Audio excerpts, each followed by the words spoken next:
Welcome to our second day of capstone presentations. I hope that some of you were able to see our presentations yesterday. I know our 7th and 8th graders were.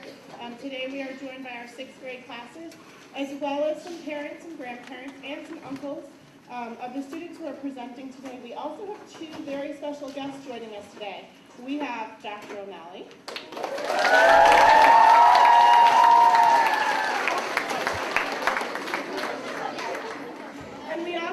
Jeff Nutting, who is the town administrator of Franklin. Mr. Nutting, would you mind just raising your hand? Who is here today to support one of the students who did some work in the town of Franklin. So thank you. I know, Mr. Nutting, that your schedule is very busy, so thank you very much for joining us today. I hope that you guys are ready to hear from our students today about the community service projects that they have been working on. For those of you who are unfamiliar with our capstone process, our students start community service activities in kindergarten, and from kindergarten through 7th grade, they are included in community service projects that are on a global level, a national level, and a local level. And they participate in those projects so they can get an idea of where their interests lie. And then starting in 7th grade, they begin to plan and implement their individual capstone projects. Today you will hear from students who have done projects, again, on the global, national, and local level. And it is amazing and inspiring what these students are able to do. Not only the projects that they have created, or the organizations that they have supported, but also their ability to get up in front of an audience and explain what went well with their projects, what they struggled with, and how they persevered and showed great character through that process. I am truly and incredibly proud of the 58th grade students that are sitting before us today, the 25 who went yesterday and the 25 who will go today. You guys have worked so hard on these projects, and you should be incredibly proud of yourselves. I know that they are nervous and very anxious to get started, so we're going to go ahead and kick it off with Dr. Kelly's advising group. This is Dr. Kelly's first time as a capstone advisor. And she has been working with these students since 6th grade. Thank you so much, Dr. Good morning, and thank you for coming today. Capstone presentations rank among my favorite days of the school year because you cannot help but being inspired by the display of work and dedication on the part of these young adults. Today, I am honored to introduce to you an amazing group of 9 students who epitomize teamwork. Brenda, Dylan, Catherine, DJ, Demi, Nikita, Tyler, Haley, and Emma have made my job as an advisor very easy. Their creativity, their passion, and their kindness towards each other and the community are inspirational. They band together to fight injustice, as evidenced by their End the R Word campaign that they spearheaded in the 6th grade, and their enthusiasm has no bounds. In fact, I often find myself playing the role of spoiler by having them rein in their ideas. For example, in their hands, a simple story time morphed into a K-2 extravaganza with multiple books, activities, and raised awareness for 9 capstone projects. Each of my advisees has not only met the very high goals they set for themselves during this process, but they exceeded each and every one of them. To say that I am proud of them would be an understatement. It is my distinct pleasure to invite them to the stage to celebrate their amazing accomplishments. I'm only sorry that I could not pull off the confetti cannon that they requested in one of our many brainstorming sessions. Our first presentation this morning will be from the lovely Miss Brenda Venkatraman, whose passion for reading fueled her capstone project and gave the entire group an opportunity to work together to spread awareness on a number of causes.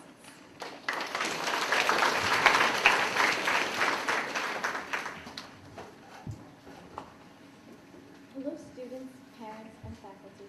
My name is Brenda Venkatraman. I'm an avid reader and have been reading from a very young age. I never knew that people around the world didn't have the same opportunities to learn how to read and to access books until I was in 2nd grade. When I found out, I wanted to do everything I could about this, and because of it, I decided to work with a branch of the organization Heart of America called Books from the Heart and donate at least 100 books for them to distribute. Books from the Heart is an organization that sends books to children in need. They gather donations, and these books are sent to schools, libraries, and homes all around the world that don't have the funding to buy books of their own. I had a few goals before I began my capstone project to guide me throughout the year. My first goal was a fairly simple one. I wanted to gather 100 books to donate to Books from the Heart. All capstone students need to educate their community, so to aid my first goal and as a second goal, I decided to host the Great Pajama Jammy Jam with the help of my advising group. The purpose of the Great Pajama Jammy Jam was to gather books to donate to Books from the Heart and to encourage literacy in our community. We decided to hold it in the evening and have the children come in their pajamas because it's always fun to wear your PJs to school. Admission for the event was one children's book in good condition. And the original plan was for me to read a book to the children who participated, and that was it. However, I talked about it with my advising group, and we decided that there would be more activities since just reading would be too short and that the kids would want to do more with this. I worked with my advising group on ways to improve the event, and we came up with the idea for all of us to have an activity of the night. This was better than my previous idea because we could all use the night to educate the community about our individual capstone projects. There were many activities and educational opportunities. The different stations and rooms address the topics of homeless animals, self-esteem, oceans, nature, and fitness for kids. At the end of the night, I spoke to the children and their parents about Books from the Heart. Many people came, and I raised 153 books. I donated 100 books to Books from the Heart, and I donated the remaining 53 to the Franklin Public Library. No capstone project is perfect, and during my project, I had a few obstacles that significantly changed my plans. My original plan was not to hold the Great Pajama Jammy Jam, but it was actually to read during story time at the Franklin Public Library.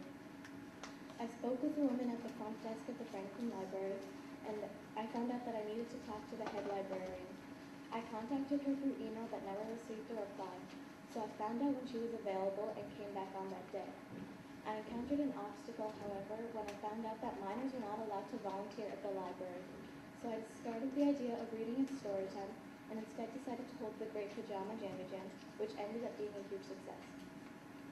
Another obstacle I faced was when I emailed the Vice President of Books from the Heart for the first time and did not receive a reply.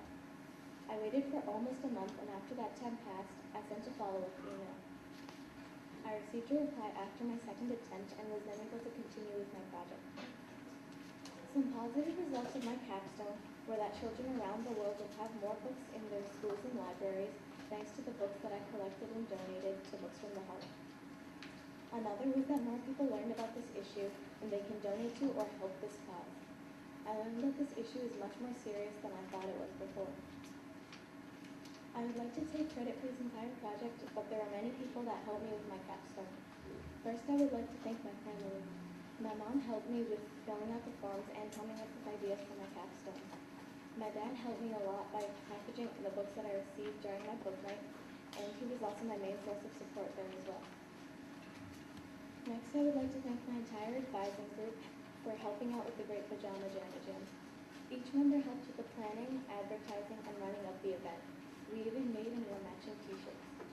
Alana Brunel and Mitchell Forsyth helped at the admissions desk at the event and to help manage the kids, and I want to thank them as well.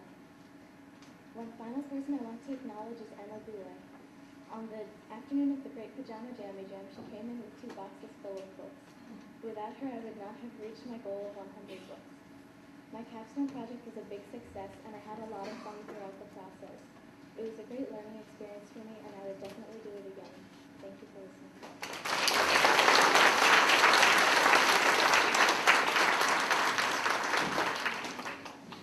Thank you, Brenda. Next up, we're going to hear from Dylan Kehoe. Dylan was inspired to work with young children, which is not always easy, in his program called Fit Kids that dealt with child obesity here at school.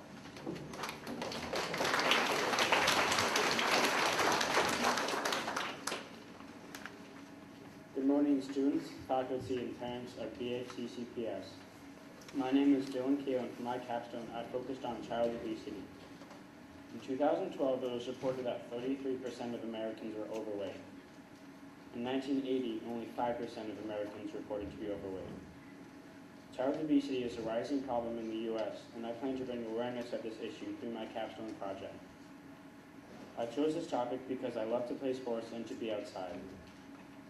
So I combined my capstone with what I like to do outside of school. To raise awareness about my capstone, I decided to continue a project my mom had begun 3 years ago called Fit Kids. I educated people about my capstone and said I was going to bring back my mom's program. To spread awareness, I went around classrooms K through 3 and told them it was going to be hosted after school every Friday before the end of the school year. And I hosted it for 4 weeks, and it started March 23rd and ended June 13th. Another great way that I got the word spread around was through Brenda's Pajama Jammy Jam. Everyone in my advising group also got the word spread about our project, so that was a huge help for every single one of us. The first goal was to have at least 15 kids join, but then I realized that 15 kids would be way too much to handle. My second goal was to have 5 games in mind for when I carried out my capstone. My third goal was to have fun, even though it was kind of homework. I was able to accomplish all of my goals except for one. I had originally planned to host 15 kids in the program and ended up with 8. I still raised $120 for my capstone to the men. On the last day, I brought in healthy snacks that we all ate. I brought in a fruit platter and a vegetable platter.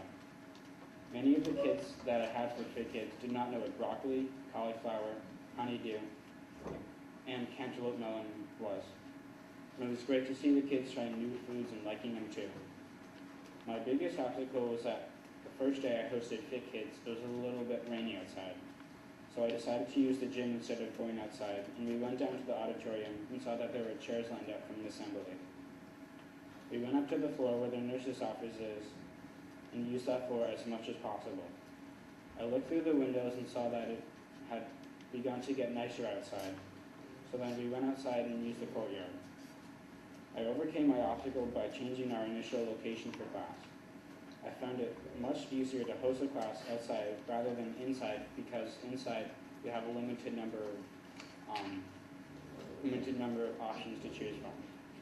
I also found it hard to keep the kids entertained at all times. Other than that minor problem, I didn't have any other obstacles and did not need to change or fix my capstone because I got a green light presented to the board.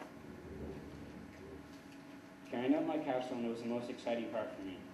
I finally got to execute my capstone, and it was really great to play all the fun games with the kids. Even though I only had 8 kids in the program, I still believe that I made a big impact on the kids' lives by making fitness enjoyable. I would first like to thank my advising group, which was Haley, Tyler, Nikitha, DJ, Emma, Catherine, Brenda, and Demi. I would also like to give a huge thank you to my advisor, Dr. Kelly, and my mom for helping me out.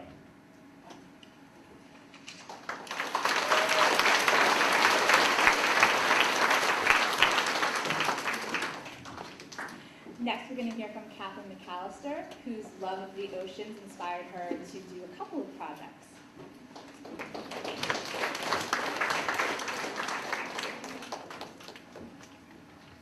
Hello faculty, students, and parents of BFCCPS.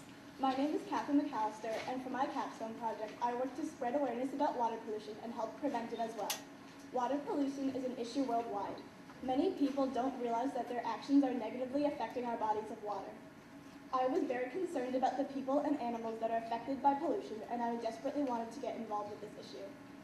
When I began Capstone, I knew right away that I wanted to do something to help the environment. For me, helping to prevent water pollution was the perfect topic for my project for multiple reasons. One reason is that I care a great deal about the environment, and water pollution harms multiple ecosystems. Another reason that I decided to get involved with this issue is that water pollution can harm marine animals. I want to be a marine biologist, so knowing that I can do something to help these animals means a lot to me. The third reason that I chose to address this issue is that I love to swim. Going to the beach in the summer is one of my favorite things to do, but I often see trash left behind. I was very passionate about getting involved with this issue. During my capstone experience, I was able to educate a large amount of people about water pollution. I spread awareness in a few ways. One way was that at a book night hosted by Brenda, I read the children who attended a story about water pollution. I also had a poster that explained my project in depth for the parents to look at the book night. The third way that I educated others about my project was by having an announcement in the pink sheet about a collection drive that I was holding. Spreading awareness was an important part of my project because I wanted others to comprehend why this issue was serious. During my capstone experience, I faced a few obstacles, but I was able to overcome them with perseverance. The first obstacle that I faced was that when I was holding my collection drive, I didn't advertise well enough. As a result, I only collected 2 pairs of snow pants. I overcame this issue by finding some books about the ocean at my house and donating those, as well as purchasing some books at Barnes & Noble. The second obstacle that I faced was that I had planned to volunteer at a beach cleanup hosted by the New England Aquarium, but the sign-up date had passed. I still wanted to do an ocean cleanup, so I decided to organize my own. I had planned to go to the beach over the summer, but the beach ended up being too far away. To overcome this, I decided to have my cleanup at Beaver Pond. I ended up having to postpone this cleanup because while the beach was open, there were too many people there. I was finally able to do my cleanup at Beaver Pond in September. Even though I ran into several challenges during my project, I was able to change my plans accordingly and successfully complete my project. Completing my capstone project was very fulfilling because there were an abundance of positive results. One positive result is that Beaver Pond is much cleaner, and the trash that was on the beach during the time of my cleanup won't end up in the pond. Another positive result of my project is that I was able to educate others and spread awareness about this issue. The third positive result of my project is that I was able to send snow pants and books about the ocean to the New England Aquarium. The aquarium will use the books to educate children about water pollution, and the snow pants will be used in their rescue and recovery program. Finishing my capstone project filled me with satisfaction, and I enjoy looking back at the positive effects. My capstone project was a real learning experience that helped teach me important life lessons. One thing that I learned from my project was that helping the environment makes you feel good. I felt really satisfied and accomplished when I sent off my donations, which was the last step of my project. The second thing that I learned is that working as a team helps you accomplish tasks and reach goals faster. My whole advising group attended and contributed to Brenna's book night, and we were all able to use it to aid our projects. The third thing that I learned is that you should always come up with 1 or 2 backup plans and be flexible. When I was planning my beach cleanup, I had to change the plan 3 times, but because I had backup plans, I was still able to complete it. The fourth thing that I learned is that you should always put in 100% effort. As Dr. Kelly would say, anything worth doing is worth doing well. The fifth thing that I learned is that you should have fun and choose a topic that you're interested in. Like I said before, I want to be a marine biologist, so choosing a project where I would be involved with bodies of water was extremely helpful. My capstone project was full of new experiences, and I'm very glad that I was able to learn new things over the course of it. I wouldn't have been able to complete my project without the help of a multitude of people.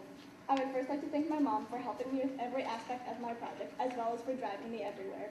Second, I would like to thank Brenda for supporting me throughout my project and for hosting the book night. Third, I would like to thank Dr. Kelly for buying some of the supplies for my activity at the book night and for supporting me. Additionally, I would like to thank the rest of my advising group, Mrs. Olneski and Mr. Perna. I also want to thank Danielle Foley from the New England Aquarium. Finally, I want to thank anyone who came to the book night. I am so grateful to the people who helped make my capstone project a success. My capstone project was at first a daunting task, but ended up being a very enjoyable experience. I had several good reasons for choosing my topic, was able to educate many people about water pollution, and ran into a couple of obstacles along the way. My project also had numerous positive results and taught me a great deal of important things. The capstone experience was a new and exciting experience that helped me grow as a student and as a member of the community, and I'm so thankful that I had the opportunity to complete it. Thank you for listening.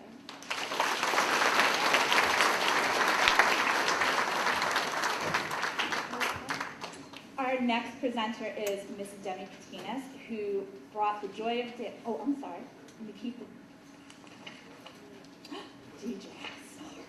Our next presenter is Mr. DJ Shavik, who worked very hard with animals that are homeless, but he also made some delicious treats that my own dog, Beatrice, was very, very fond of. So, DJ, please.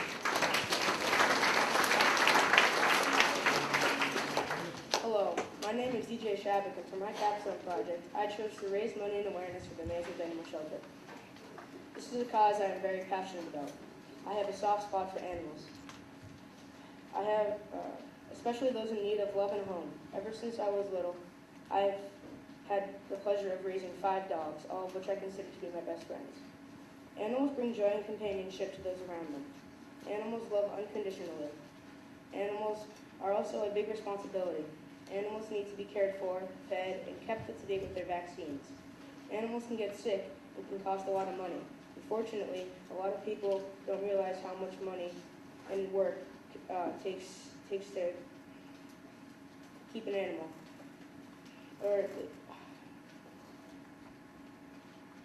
Unfortunately, a lot of people don't realize how much work an animal can be, or they have to move and can't take their animal with them, causing them to surrender their animal to the shelter. I supported the Mansfield Animal Shelter in many different ways. Since I was not old enough to volunteer at the shelter, I decided to raise money and awareness for the shelter. I raised awareness by reading the book Biscuit the Dog at Brenda's Book Night, along with my fellow peer, Tyler Perret. I also spoke to the students about animal shelters and their importance. My mother and I made dog treats which were sold at Brenda's Book Night and at my mother's work. In October, I held a contest called Howard the Moon Pet Costume Contest, which people submitted pictures of their pets along with a $5 donation to be given to the shelter. In total, I raised $180 from the biscuit sale in the contest. I faced some obstacles on my journey to complete Capstone. Some of those obstacles were, 1, making biscuits was very time-consuming. I overcame this obstacle by trying to figure out when my mom was not working so she could help me make the treats. 2 was getting people to participate in my contest. I overcame this obstacle by making announcements during school to make my fellow peers aware of the contest. Some positive results that came out of my Capstone project was that I was able to raise $180 to donate to the Mansfield Animal Shelter to help them pay for the animals' medical bills. I also got to meet the wonderful volunteers at the shelter and the lovable animals at the shelter who were waiting to be adopted. Upon completion of my capstone, I realized that anything is possible if you put your mind to it. I am proud of the money I raised and the amount of awareness I raised for the Mansfield Animal Shelter, and I look forward to volunteering there as soon as I turn 16. I would like to thank my parents, especially my mother, who helped me bake the treats and allowed me to sell them at her work. I would also like to thank my advisor group, Dylan, Tyler, Haley, Demi, Emma, Nikita, and Catherine and Linda. But last but not least, I would like to thank my advisor, Dr. Kelly, to us all, and being the best advisor ever. Thank you.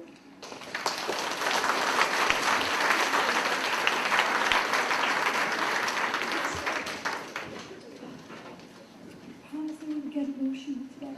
Okay. Our next brought the joy of dance to many people who don't ordinarily have that opportunity.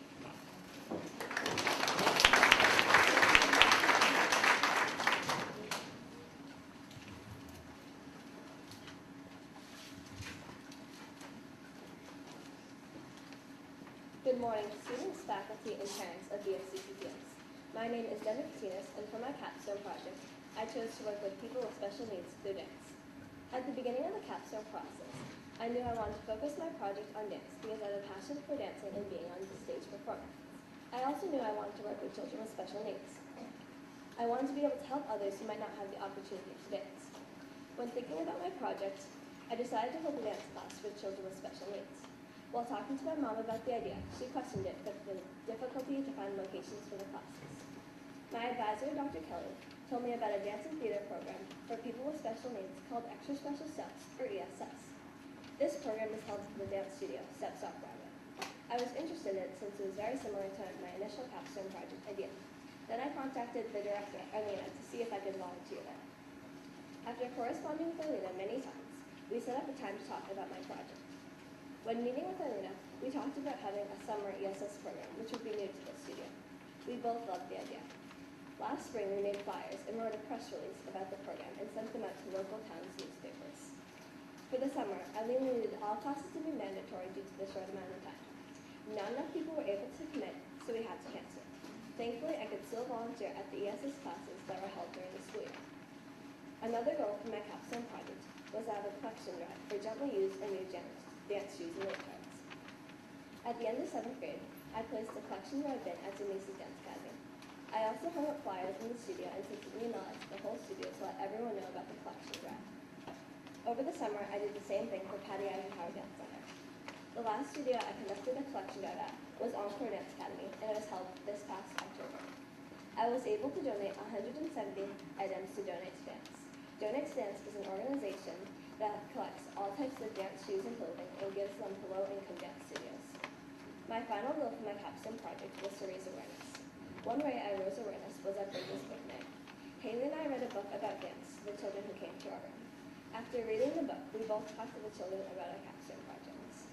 Another way I raised awareness was through a lemonade stand. I used a small amount of money earned to send the dance shoes and leotards. I also shared information about my capstone project when people came to the lemonade stand. There were several obstacles that I faced during my capstone project. The first obstacle was that the summer ESS classes had to be canceled due to lack of interest. The second obstacle was that trying to find an organization for the collected dance shoes and clothing. The final obstacle that I faced was Steps Off Broadway asked me to help out in a dance class instead of the ESS program. In this class, I worked one-to-one with a little girl with special needs. I went to this class once a week for 4 weeks. After the 4 weeks, I had an opportunity to switch over to working with the ESS classes. I assisted in about 18 ESS classes over 4 months. Throughout my capstone experience, many positive events occurred. One was that during every ESS class, I was able to make someone smile and feel good about themselves. I also was able to send dance equipment to dancers who could not afford the proper equipment. It was great being able to put smiles on the faces of the dancers who received the items. It not only brightened their day, but brightened mine. Being able to make someone feel better about themselves is very important. There are many things that I learned about myself over the capstone experience. One was that I have a lot of patience when it comes to working with people. I also learned that being friendly and kind can make someone feel very special about themselves. I would like to thank my parents for driving me to and from the ESS program every week. Arlene and Keith in Steps Off Broadway for letting me participate and volunteer at the ESS classes. My advisor, Dr. Kelly, for giving me the wonderful idea for my capstone project and supporting me through the process. Haley for sharing a room with me at Brenda's book night, and Kimia for helping me out on my lemonade sale. I'd also like to thank Denise's Dance Academy, Patty Eisenhower Dance Center, and Encore Dance Academy for letting me hold a collection drive at their studios. Also, Donate to Dance for accepting and distributing my collected items. Finally, I would like to thank my advising group for supporting me through the capstone process. Thank you very much for giving me the time to present my capstone project. I believe that everyone deserves a chance to shine on stage, and I'm so happy I was able to give other people the opportunity to do so. Thank you.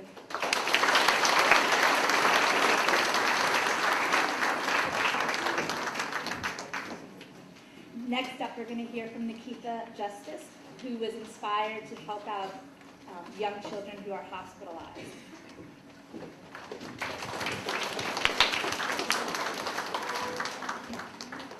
Hello students, faculty, and parents. My name is Nikita Justice, and for my capstone project, I chose to boost the spirits of children in hospitals. I often see commercials on television talking about children in hospitals, and I wanted to do something to make them feel better. I wanted to help them be less frightened, but how? In 6th grade, I was sitting here like you are today, amazed by all the great projects being presented. I was thinking about what I could do for my capstone. One project really caught my interest. Mackenzie Allen made pills for women with breast cancer. I really liked her project, so I wanted to do something similar to it.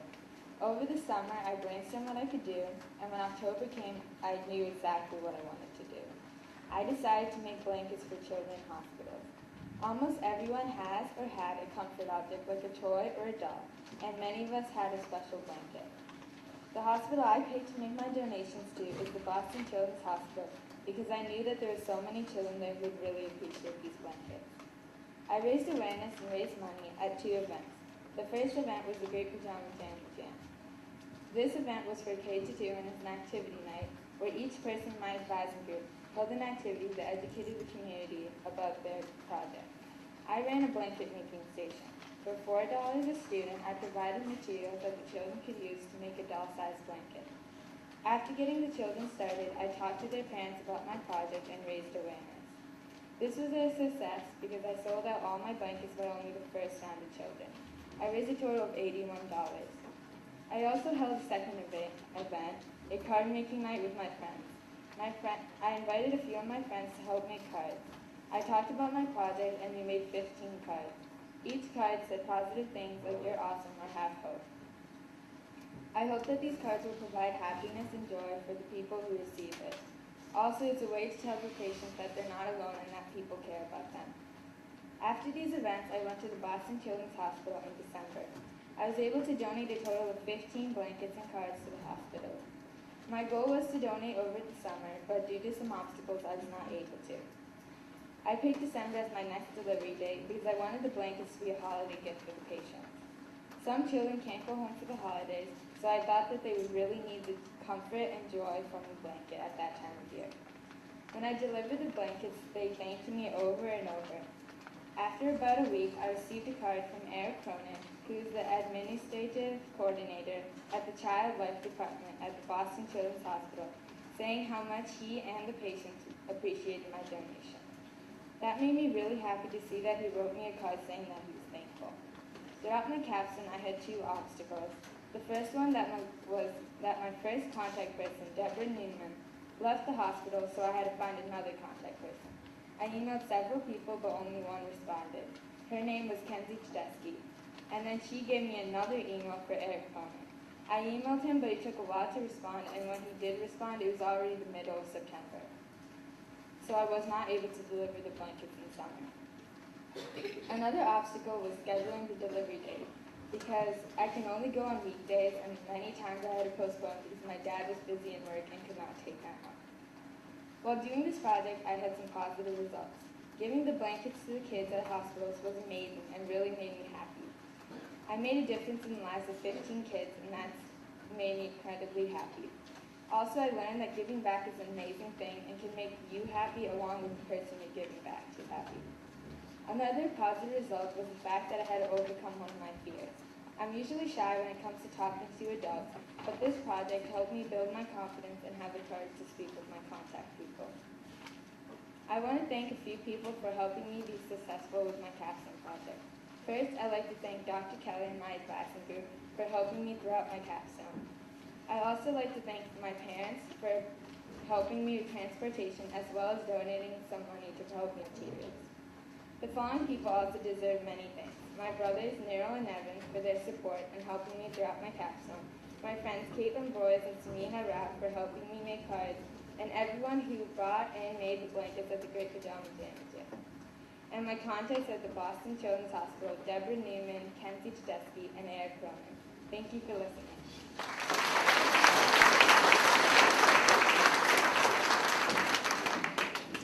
Fantastic job. Our next presenter is Tyler Paré, who also worked with homeless animals.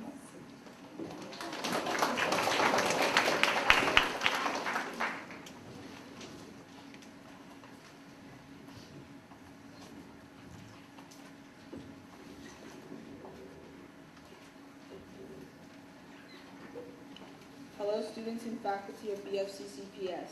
My name is Tyler Perret, and for my capstone project, I helped out an animal shelter called the North Attleboro Animal Shelter. I picked this project idea because before I started my capstone, I knew I wanted to help with animals because I'm an animal person. One of the main reasons I volunteered my time at the North Attleboro Animal Shelter was because I got my cat from there 2 years ago. My capstone project consisted of 4 main parts. The first part of my project was about raising awareness. I did this by passing out flyers that explained how you can help fight animal cruelty. The second part of my capstone was volunteering at the animal shelter. The third part was volunteering at the shelter's main fundraising event, and the final part of my capstone was holding a donation drive. These were the parts of my capstone project. I educated others about animal abuse and animal cruelty by passing out flyers at Brenda's book night. I feel like this educated a lot of people, and I was able to pass out around 200 flyers.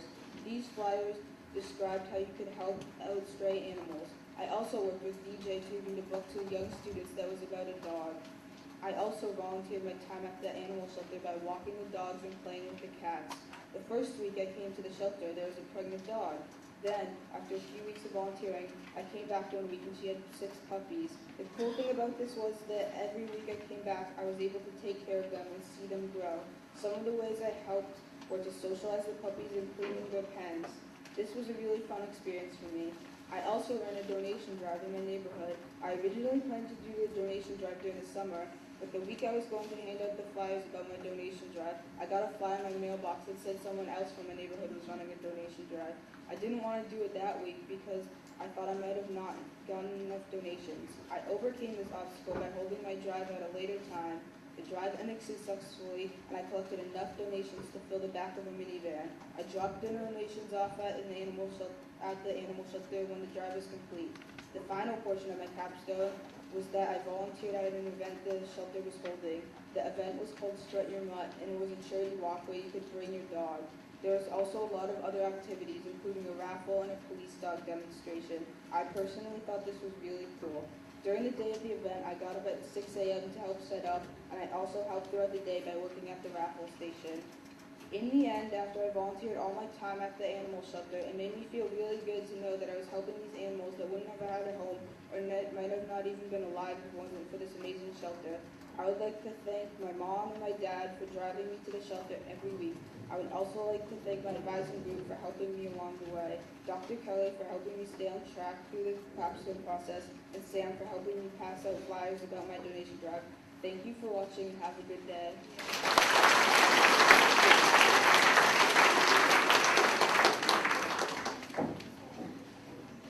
Next up, we're going to hear from Haley Dion, who worked with some 5th grade girls here at the school and some other young adolescent girls as well.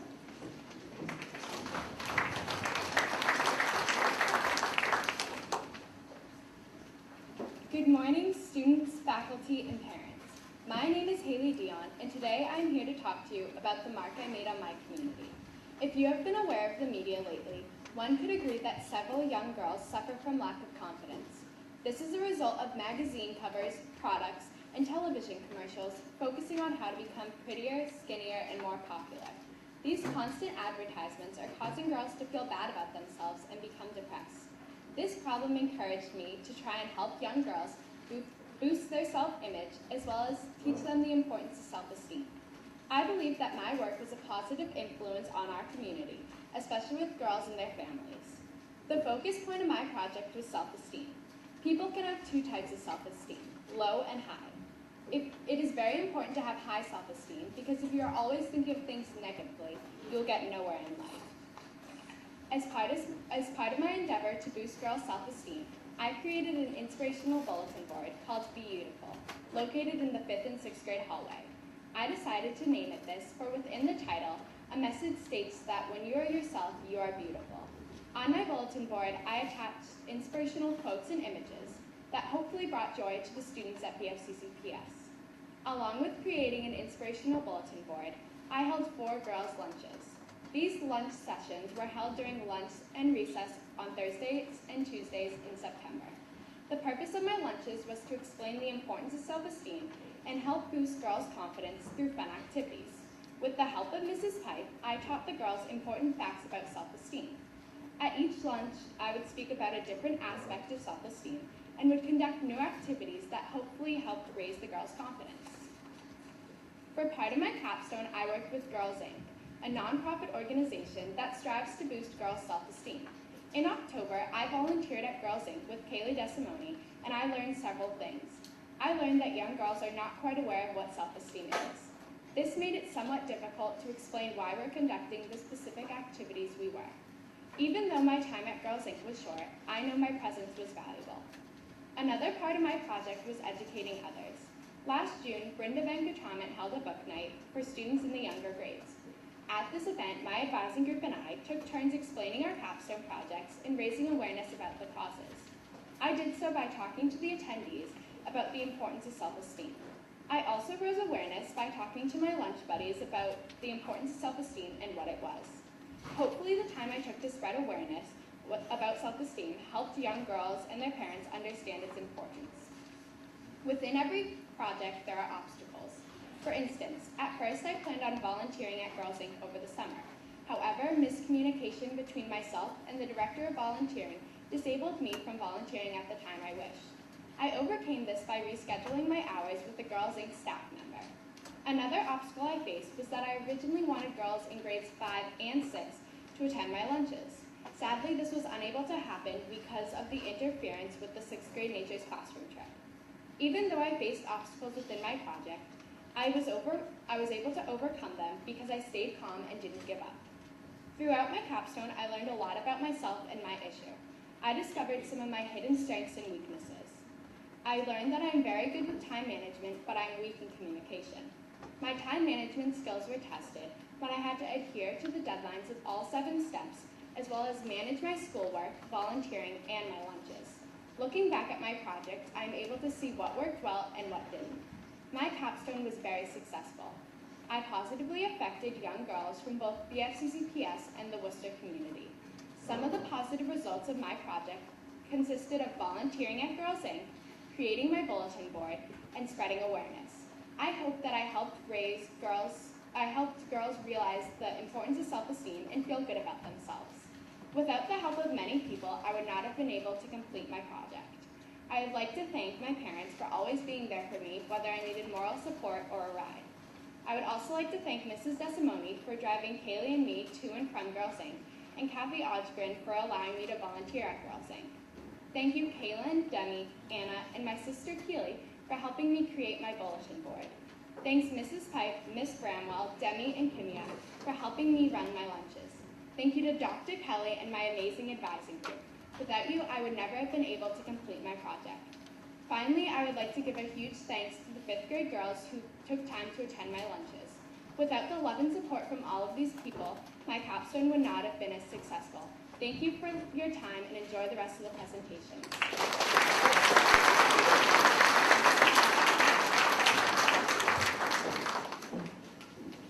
For our last presenter, I'm going to call Emma Goulet to come up to the stage, and she's going to tell you about a lasting addition that she has added to the Franklin community.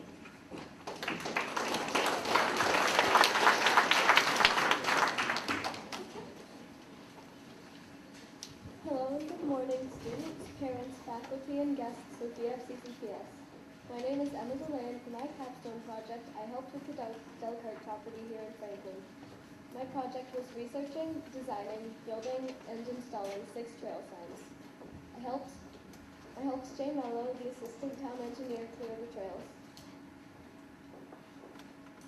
The Delcart property is a beautiful nature trail that many people probably know as the place with the awesome tree-themed playground. I chose this capstone project because I have always wondered about the pond. Since my family and I drive by the property almost every day, it was hard not to notice it. Eventually, I found out that this area was destined to be a nature trail. This got me thinking if the people doing this needed help, and what I could do. I immediately thought of adding trail signs and maps. I educated others about this hidden jewel and about wildlife in Franklin by talking about it at Brenda's Pajama Jam, and I educated others about the property with the signs themselves, as they are informational trail signs. I had a station at the event where kids could do 2 different things. They could plant sunflower seeds in little cups to take home and plant, or they could make a little hand and paint it on the tree of the auditorium. These stations were very messy, but in the end it all turned out great. I also educated others with the signs themselves, as they are informational trail signs.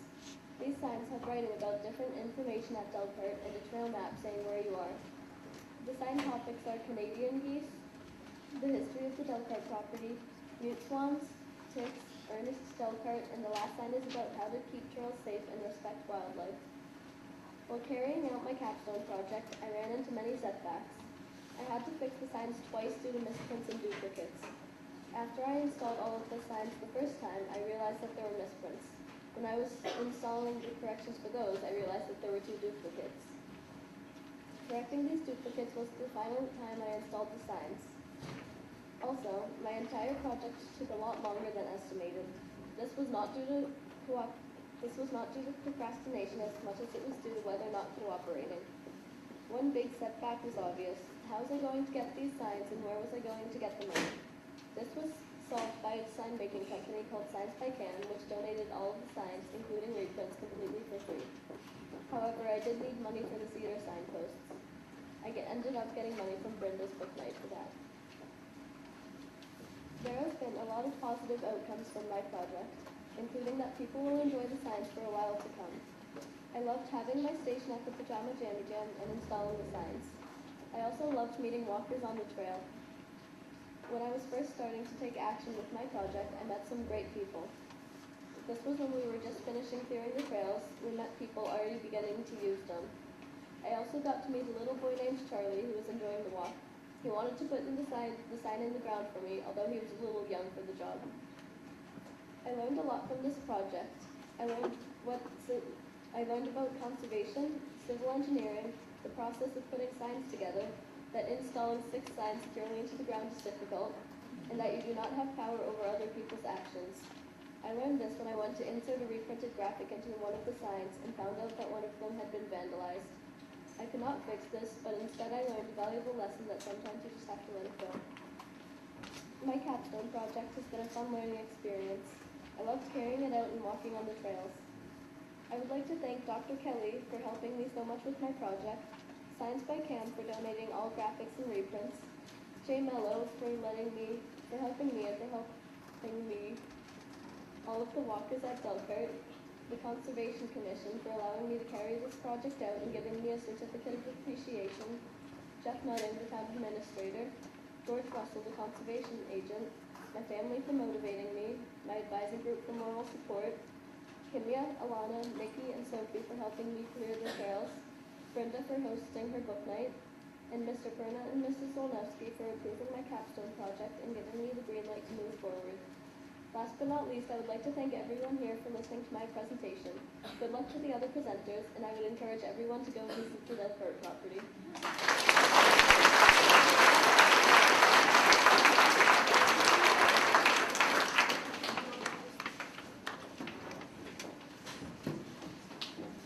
Excellent job, Dr. Kelly and Dr. Kelly's group. Can you guys stand so we can congratulate you, please?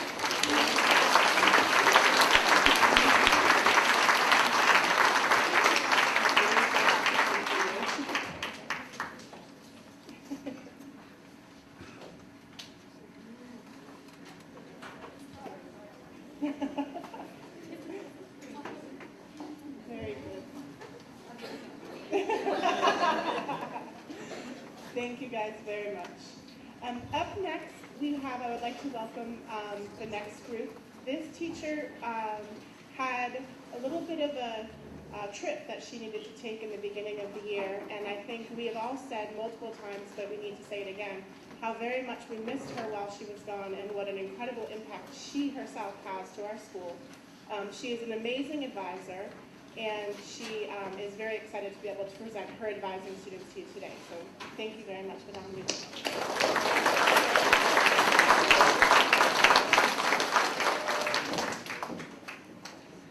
Good morning, students, parents, faculty.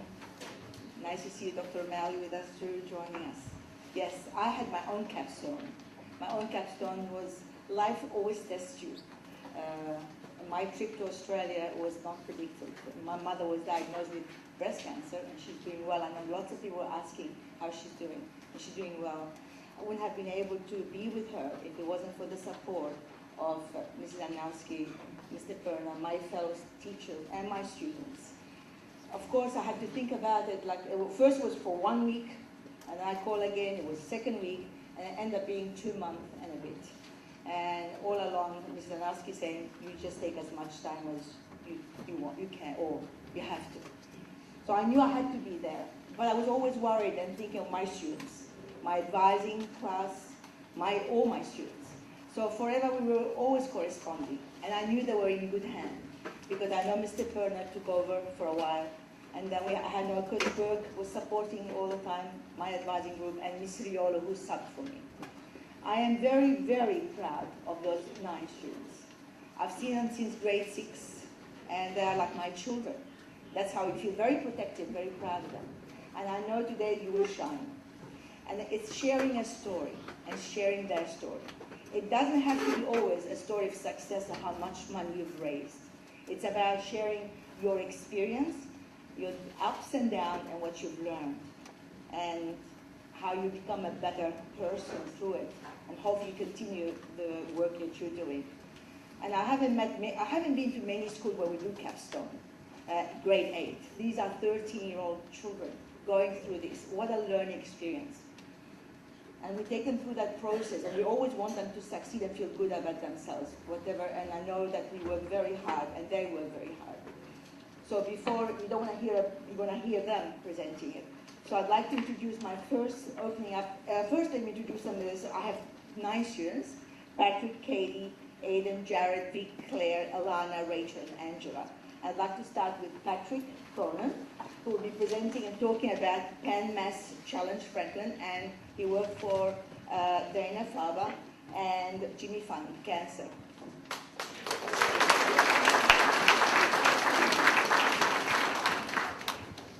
Hello, students, parents, and faculty at BFCCPS. My name is Patrick Cronin, and for my capstone project, I decided to focus on cancer. Cancer is a disease where abnormal cells divide without control, and are able to invade other tissues. Cancer cells can spread to other parts of the body through the blood and the lymph systems. There are over 100 different types of cancer, and it kills hundreds of thousands of people in the US alone. Although this sounds like a terrible cause to comprehend for a young person such as myself, there are a few personal reasons why I chose it. I chose the topic of cancer for many reasons, in fact. One reason is seeing how many people die from this disease each year. Another reason is that my maternal grandmother lost her life to breast cancer when my mom was very young. I hear so many good things about her, and I wish I would have had a chance to know her myself. The final reason is that my paternal grandmother lost her life to cancer suddenly this past year. The final reason, I loved her very much, and this sparked my interest in helping find a cure for cancer and to try to better understand it myself. One part of my capstone project was to spread awareness and teach my peers about cancer. I did this by gathering 2 teams of 8 to 10 riders for the PAMS Challenge Franklin Kids Ride, which is a children's bike ride that raises money for the Dana-Farber Cancer Institute through the Jimmy Fund.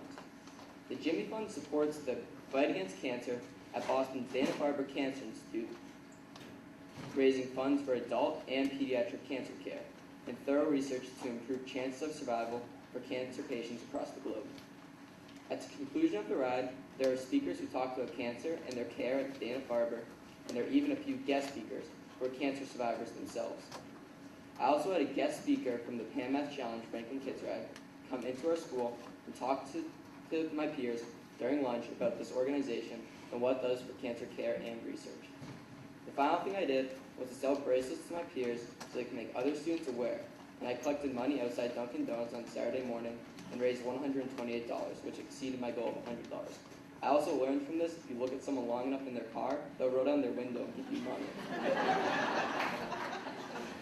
I encountered many obstacles during my capstone project, which I had to overcome if I wished to reach the goals that I wanted. One of the biggest obstacles I had to face during my project was how to create 2 teams to participate in the 2014 PAMS Challenge Franklin Kids Ride. At first, I was unable to find enough kids that were able to ride the full 10 miles. I overcame this by allowing kids to participate in a different route available. A group full of younger children rode in the 6-mile ride, and a group of children my age who rode in the 10-mile ride. This allowed me to not only create 2 teams, but also it allowed me to educate younger children about this illness. Many positive results came from this project. I was able to spread awareness of a disease that kills hundreds of people, hundreds of thousands of people. I also created 2 teams for a local fundraising ride in hopes those participants will tell their friends and continue to ride, create their own teams, and continue to raise awareness in order to help find the cure. The final thing I did was sell bracelets and collect money to donate to Dana-Farber. I would like to thank a few people for my success during my capstone project. Madame Malou for encouraging me and helping us through our full capstone project and never giving up on us. Ms. Wolf and Mr. Heater for explaining all the steps to us when they were first assigned and giving us advice on our PowerPoints. Mr. Perner for helping me plan my bracelet sale while Madame Malou was absent. Mrs. Riolo for substituting Madame as our advisor and giving us advice while she was absent. My advisees for helping me through my project and encouraging me and helping me during my ride and events. My parents for keeping me on task and making sure that I kept on moving on through my project. The PMC Franklin Kids Ride Committee for allowing me to help them and have people participate in their ride. BFCCPS for making me learn how amazing it feels to help others. And I'd like to end my speech off today with a quote. We ourselves feel that what we are doing is just a drop in the ocean, but the ocean would be less because of that missing drop. Thank you.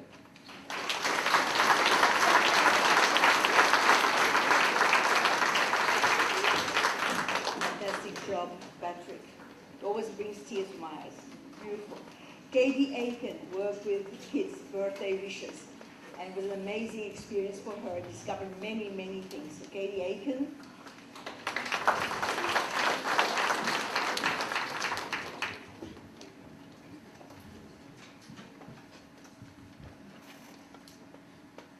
Hello students, parents, and faculty of BFCCPS. My name is Katie Aiken, and for my capstone project, I work with an organization called Birthday Wishes.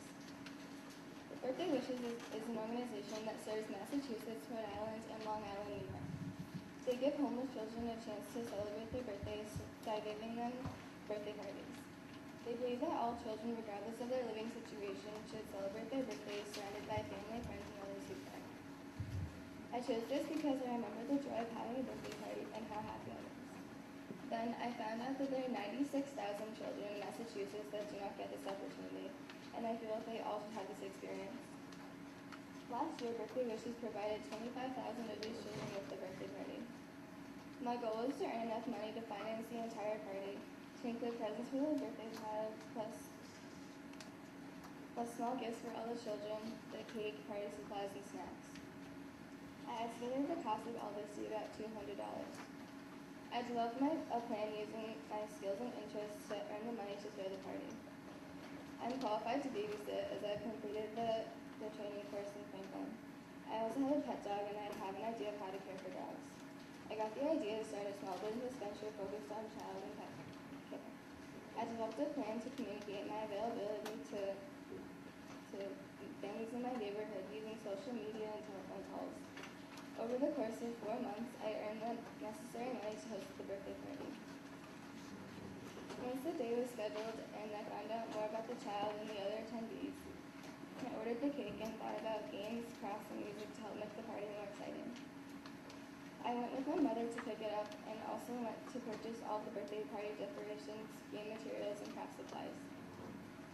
On November 19, 2014, I hosted the party at the Blackstone Advocacy Center in Central Falls, Rhode Island. I set up the party with the assistance of a volunteer from Hasbro Corporation and the center director. We had to cover the tables with tablecloths, set up the cake, blow up balloons, prepare the snacks, games, and crafts for the 12 children attending the party along with their mothers. The games and crafts were great icebreakers and got people talking and having fun immediately. One of the crafts I prepared were 3D animal sculptures, which challenged the children and when completed provided a very interesting toy to take home.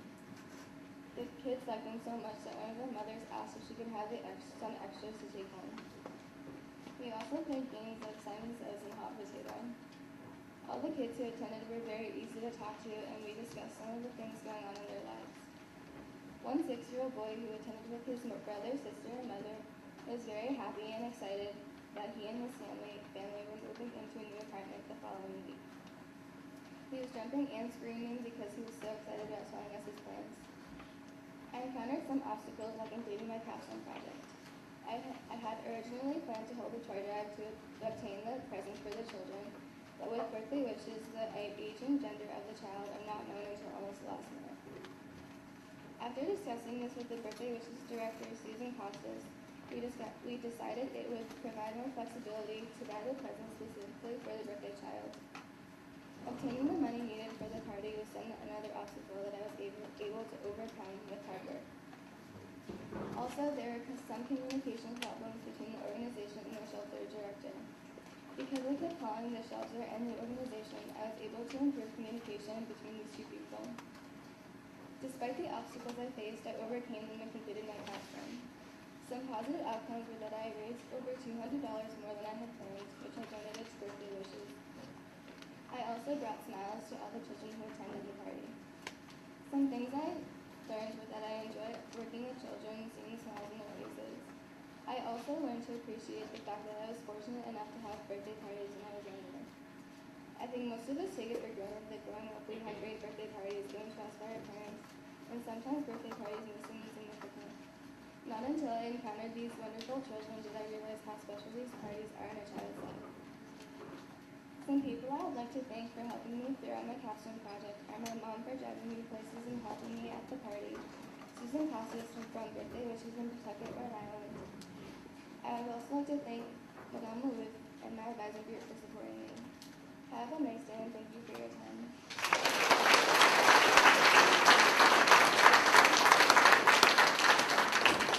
Good job, Katie. Just a birthday party bringing, we take it for granted, isn't it? Birthday parties. Not many people are that lucky to have it. What a great discovery. Aidan Clark worked with, used his talent to work with for an animal foundation, Save Animal Wildlife, and his technology talent, and many other talents. So Aidan Clark.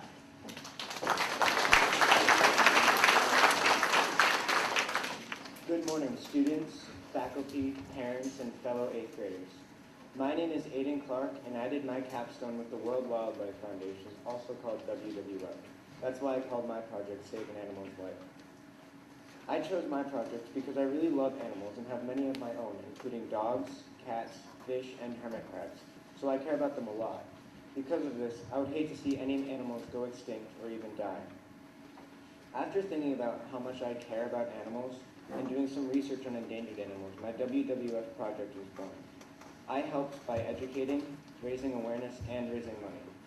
I educated by going to Mrs. Setti's first grade classroom and teaching the kids about endangered animals, how I have helped, and how they can help by doing simple things such as getting the free WWF app or simply telling others what they know about endangered animals. Recycling is something that anyone can do and it helps a lot. It helps in many different ways.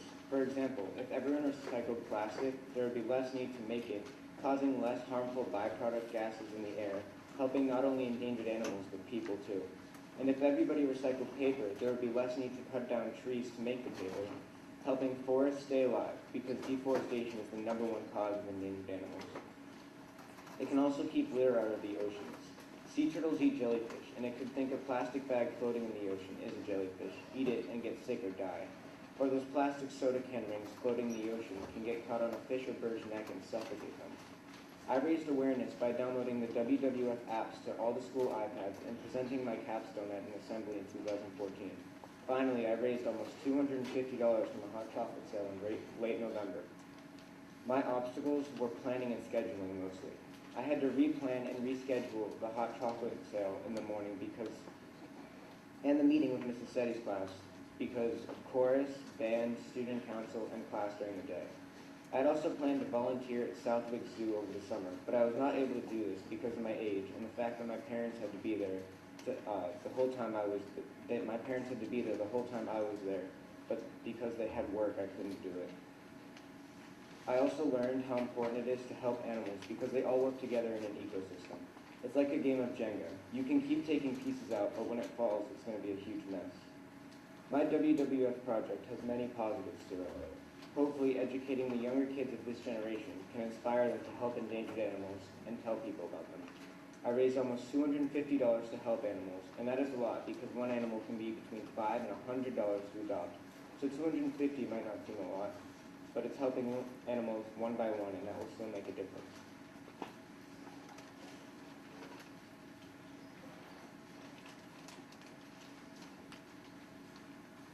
At the bottom, this is a list of 77 of the 41,000 endangered animals and 16,000 almost extinct animals in the world. I know it's hard to read, but that's not the point. The point is being able to see how many that is and to know that's only a very small amount of them. I would like to thank the following people for helping me along the way with my capstone project. My advisor, Madame Malouf, for being there and supporting me all these years, Mr. Perna, Mrs. Lockhart for letting me use her container to hold the hot chocolate for the sale, Mr. Duke for helping me download the WWF apps to all the iPads, Mrs. Setti for letting me talk to her students about WWF, my advising group, Patrick, Vic, Jared, Katie, Claire, Rachel, Alana, and Angela, my mom for her never-ending nagging and support, and my dad, and finally Ryan Ketteret for helping me along with the hot chocolate sale. Thank you for listening, and together let's save endangered animals one life at a time.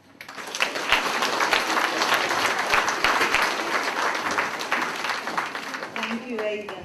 Nagging works, yes. You keep on nagging. Teachers and parents will keep on nagging. That was amazing. Thank you, Aiden. My next presenter, Jared Winokur, and he's doing on progeria. And when he told me about progeria, I said, what? What is progeria? So I've learned a lot from Jared Winokur. Jared Winokur.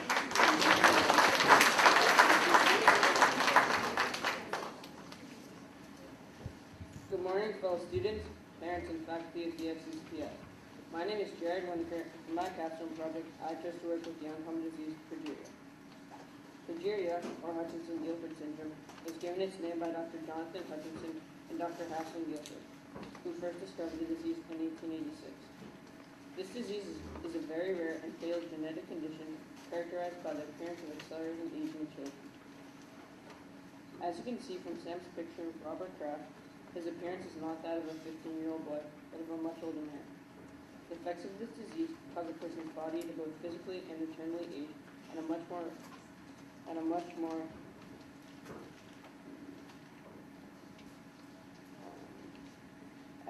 more rapid rate than a healthy human body. Examples of the aging process include loss of hair, below average height, and changes in the physical appearance.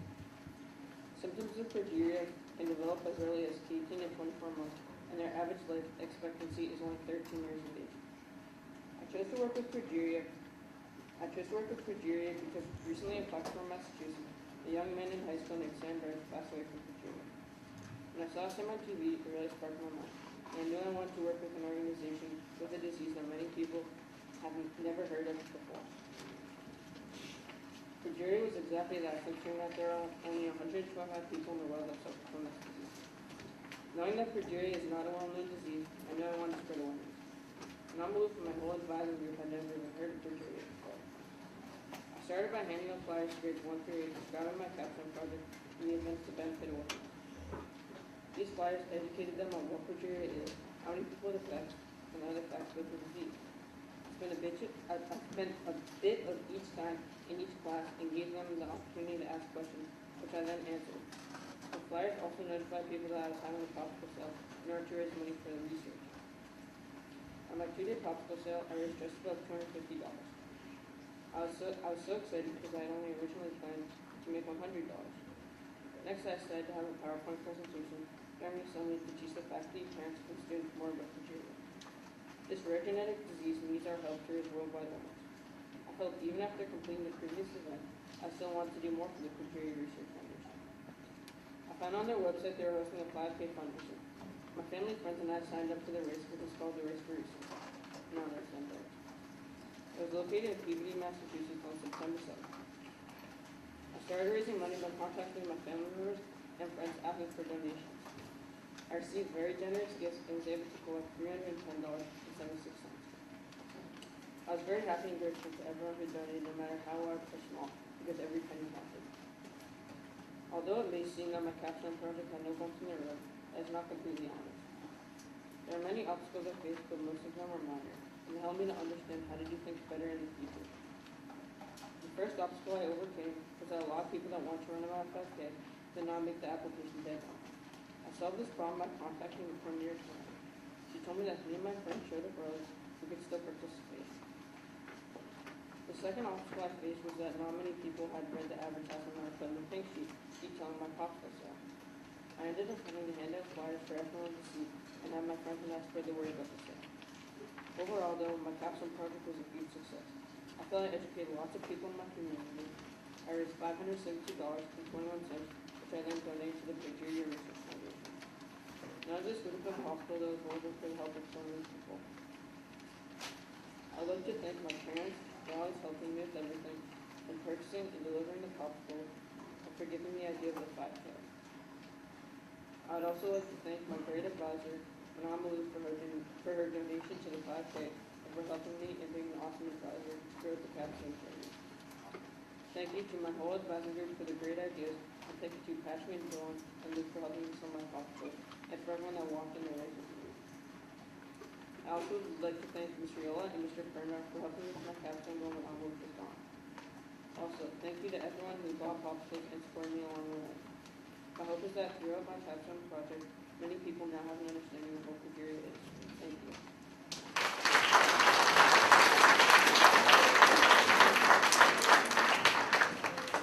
The smile on his face when he's finished. I tell my students that you are talking to students, parents, teachers who love you, so relax and just tell your story.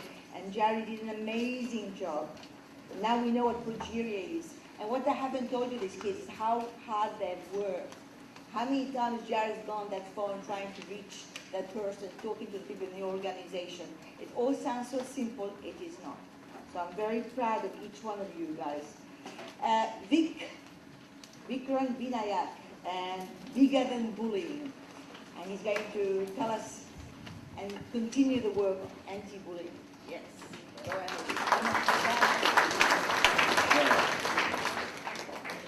Hello, my name is Vic, and I call my project Bigger Than Bullying. For my capstone, I wanted to raise awareness for bullying. Bullying is a term that is widely used today, and much of the time it is used very lightly. That's not good at all, because I've seen kids being bullied, and it's not something that should be taken lightly. So I wanted to make a step towards eliminating bullying. There are many types of bullying. Physical bullying is pushing or shoving someone. Verbal bullying is saying mean words to their face. Relational bullying is saying something mean about someone to other people, so rumors is a form of relational bullying. Cyberbullying is bullying someone through the use of internet or other social media. I know Charlotte did her capstone yesterday on cyberbullying. Prejudicial bullying is bullying someone based on who they are or where they're from.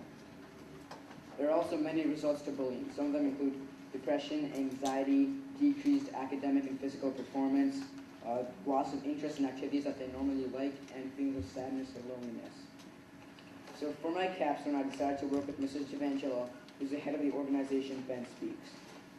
That is an organization based in Medway that is devoted to fighting bullying. Together, we made my project successful. I handed out bracelets and bookmarks on behalf of Ben Speaks, which promoted the message of being kind and generous to everyone. I also created a poster which promoted the message of making wise choices and also being kind to everyone. That will be shown at the next event at Gillette Stadium. I also volunteered several hours of my time at Ben Speaks' various events, setting up, cleaning up, and getting people to sign up for the newsletter and also handing out flyers. The last thing I did for Ben Speaks was handing out a hands and feet worksheet, which was a worksheet with an outline of a hand and an outline of a foot on it. In the hand, you would write what your goal was for life, and in the foot, you would write how you would achieve that goal.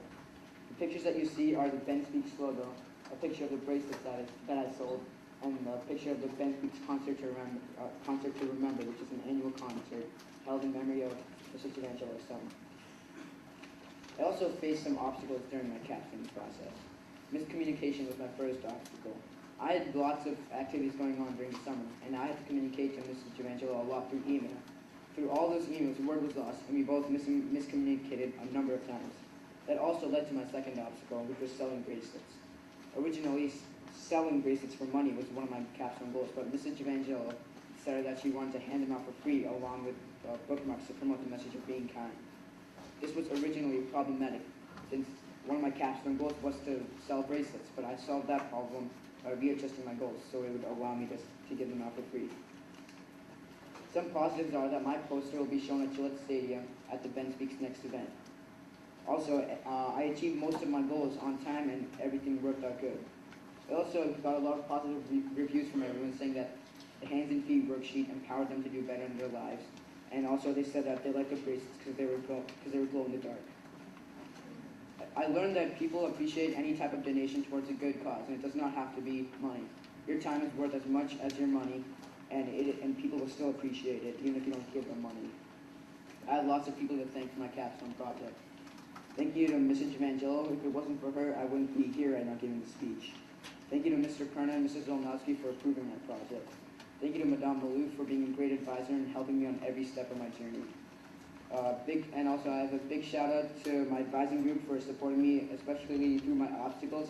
And also thank you to Mitchell Forsyth. Even though he's not in my advising group, he was helping me through my whole project. And also thank you for listening to me, and please help me stop out bullying.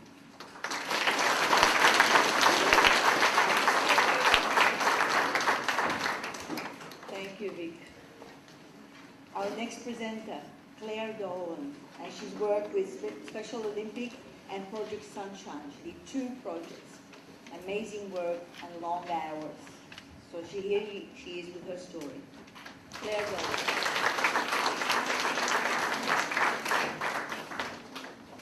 Good morning, students, faculty, and parents of BFCCPS.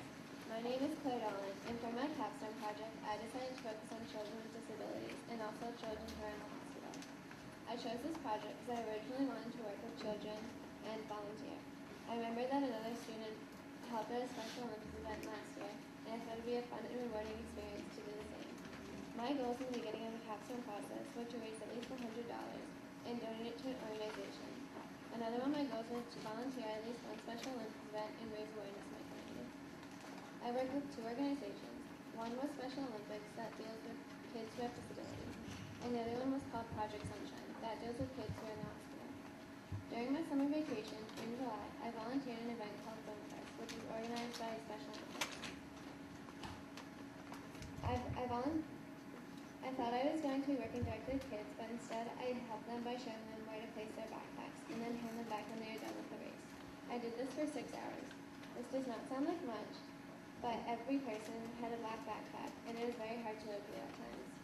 Volunteering at Film Fest did help raise money for Special Olympics. In the case of Project Sunshine, which is an organization that helps cheer children up in hospitals, I found out that I was too young to volunteer. Instead, I held a popsicle sale during recess, and I raised $116 from that and donated it to Project Sunshine. I also helped by educating others in my school community about the organization Project Sunshine with posters that I put in the hall to explain what my popsicle sale was for. I also felt that I wanted to work directly with children, so I approached Coach Berg and I asked her if I could create a special gym class for grades 3 through 5. I talked to them about my capstone project and told them how difficult it was for children with disabilities to do everyday events. To bring this message home to them, with the help of Coach Berg, I organized this activity. I had the kids partner up and toss the ball back and forth only using one arm. With the same partner, they had to guide one another through the poly spots blindfolded. Last activity, Coach Berg and I split the grade into 4 groups. In this activity, the kids had to hop on one leg around the cone and back. At the end of the class, Coach Berg and I asked the kids how difficult it was. All the children found that they could not do it for long because it was very challenging. Some of the obstacles I faced during my capstone project were mainly to do with communication. I learned that one needs to respond quickly to emails and not just get what sent. Some of the positives in my capstone project were I got most of my capstone done during the summer. I raised more money than my original goal to donate, and I volunteered for 6 hours at the Special Olympics event. I learned to get everything done early so you're not rushing around trying to finish a couple weeks before. Be confident in talking in front of large groups of people, and don't miss meetings planned with someone helping you. I have a new appreciation for volunteers. I finally would like to thank my mom for driving me places I needed to go and helping me volunteer, Kaylee Simone and Kenya Kim for helping me take pictures at the gym classes, Coach Berg for letting me carry out my activities in her class, Mr. Perna for helping me plan all my activities, my advising group, and last name down the list for helping me through the process and being a great teacher during it.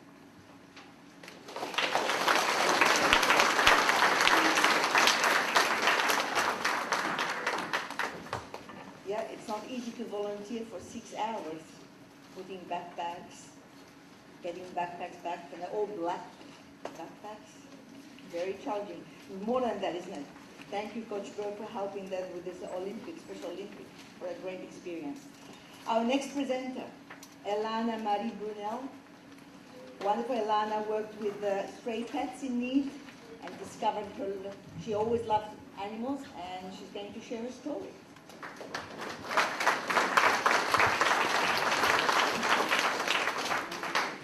Hello, students, faculty, and families of BFCCPS. My name is Alana Brunel, and I'm here today to tell you the story of my capstone. I hope you'll enjoy my story as much as I enjoyed living through it. My capstone starts in the beginning of 7th grade, as 12-year-old Alana with her big ideas. When we first began, I was very excited to do something amazing for our community, but I was overwhelmed with choices, and I didn't know what I was going to do. I finally decided to work with animal abuse awareness because I've always loved animals, and they will always hold a special place in my heart. I felt that animal abuse was an issue that I could work with because animals have no defense, and they can't speak out when someone is hurting them. I also felt that animal abuse was a serious crime and that not a lot of people realized how awful it really was. When I first began, I didn't know what goals I was going to have, but with help from my advisor group, we came up with 3 great ways to contribute and raise awareness. My project didn't actually begin until the summer, when I started volunteering at a cat shelter in Natick called Stray Pets in Need, also known as SPIN. I worked for 3 hours once a week for 5 weeks, cleaning cages, playing with the cats, and helping the shy ones get used to people. One of my friends, Charlotte Ackman, came and helped me deal with the cats, and we had lots of fun working together. When summer ended, it was then time for the rest of my project to be brought into place. I emailed with the 3rd and 4th grade teachers, asking them if it would be acceptable to read to their students and give them some information. I read a book called Animals in Wintertime because animal abuse is not just domestic, and it involves any and all animals. The students responded well to my book and the information I gave them. They had amazing questions, and I felt relieved that the students were interested. Along with giving them information about my capstone, I also told them that I would be holding a donation bin in the modular later that week. I went to the classrooms and gave them the same information about my donation bin, as well as going to the lunches and telling them about my capstone as well. While doing my capstone, I had multiple obstacles that I had to face. During the summer, I was not communicating well with the owner of Spin, Sue Webb. I was not answering emails on time, and as a result, there was confusion on when I would come in for my first orientation. I ended up having to call her back when I got back from a vacation to California that had caused most of the issues. From there, we worked out dates where I would work.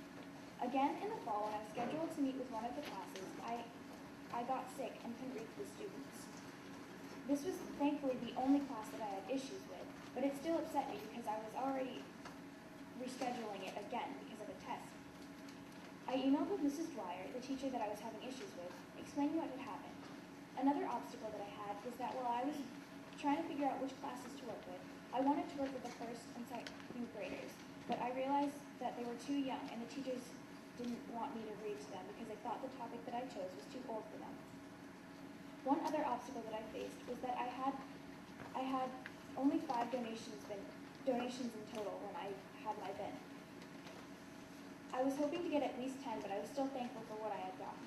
I couldn't exactly fix this problem, so I took what I had and gave it to Sue Webb, along with $20 that was anonymously donated. My project taught me a few things.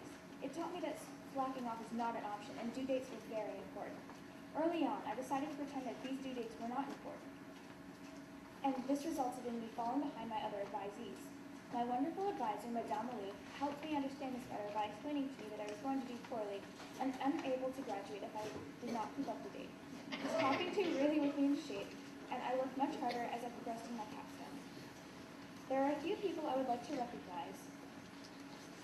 I would like to recognize Madame Malou for sticking with me and allowing me to do such an amazing project. I would like to thank all of my advisees, along with Mr. Perna, who allowed me to work on my project. I would also like to thank my mother and father, who allowed me to go to the shelter, and I had my father drive me to the shelter and made it, which is really far away, so that was a big issue.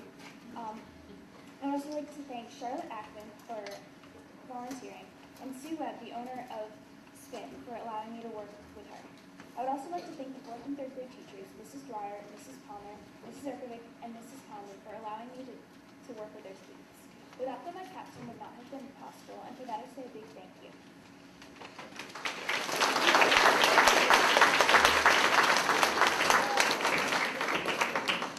I don't remember saying that. But I might have. It got her going. All right. Well done, Elana. Beautiful. Thank you. Rachel Hansen, her love of art. She was able to use it in many ways. So please come over here, Rachel, the school art program. Thank you. Rachel Hansen. As the famous artist Edgar Degas once said, art is not what you see, but what you make others see. Good morning, students, teachers, parents, and faculty of BFCCPS. My name is Rachel Hansen, and for my capstone project, I co-hosted the 2014 BFCCPS Talent Show to help raise money for new art supplies. I chose to complete this project because I love the school's art program, and I felt like I could use some new materials. The materials that are in the art room are used by most of the school, not only for art classes, but for other classes such as history and science. Because of this, some of the materials are not in their best shape. I felt like the art room deserved new supplies, and that's what inspired my capstone project. That had helped me decide that hosting the talent show would not only promote the arts, but also raise money for the art program at our school. The talent show took place on Friday, October 17th. There were a total of 15 people participating in the show. The show consisted of 14 acts with an intermission in the middle, so that people could get snacks and beverages.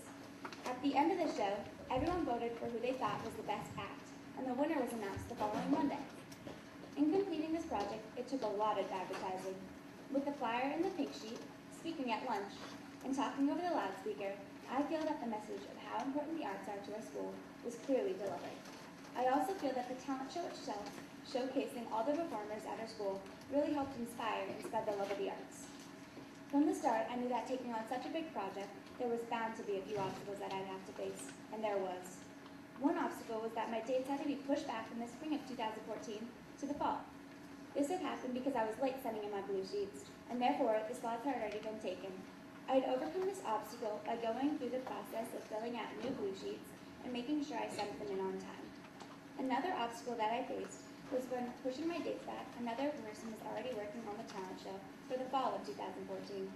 Though it took some changes and compromises, I feel that having a partner for this project definitely made it more easier and more successful. The final obstacle that I faced was that at the first audition, only a few people attended.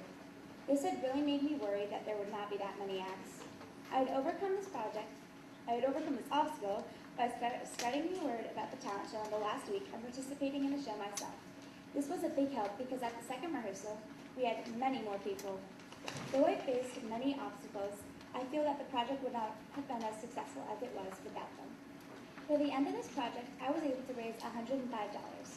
Though I did not reach my goal of $150, I am proud of what I accomplished. I was able to co-host a talent show, spread the importance of the arts, and raise more money to buy new art supplies.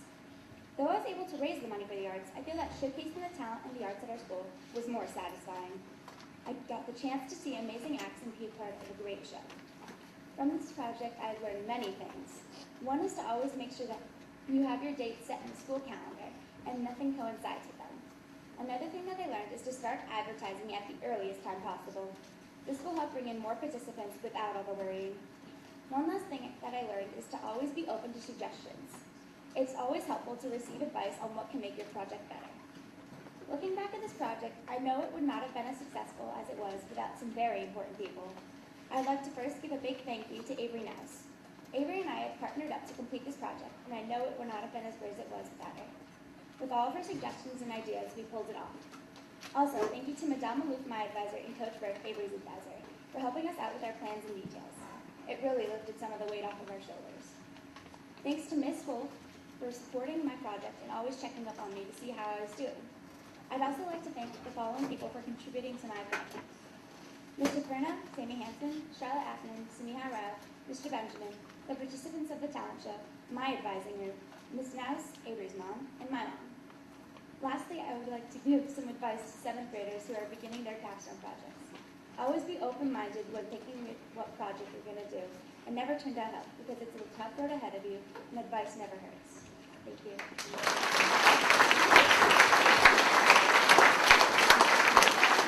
You're beautiful. You were amazing. It was great. Angela Pizzo. I met Angela in grade 5. It's a young fashion girl, and the first thing I knew about Angela is that she loves reading. And she told me that she loved reading. She read the whole Les Miserables, which my daughter was in. And I lent her a book called The Little Prince from Antoine Saint-Exupéry. She read it all. And here her capstone was about illiteracy, and she shared her love of reading with many students. Angela Pizzo.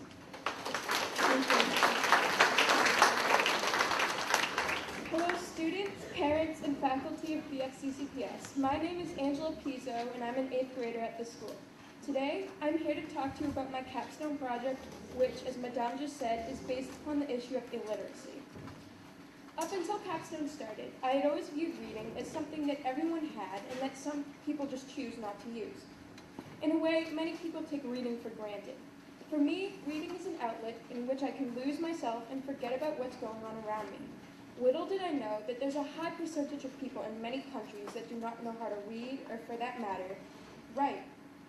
I believe that everyone should have the opportunity to be able to read, because it is an amazing thing that can also teach you many things. The sad part is that not many people think of illiteracy as a major inhibition to today's society. It is not a very well-addressed issue, and many people are forced to suffer in silence. My hope is that my capstone project has and is making people more aware of these hardships. In the beginning of my capstone process, I had 3 goals in which I hoped would help me achieve my main goal, which is and was to spread awareness about illiteracy and help people who cannot read or write.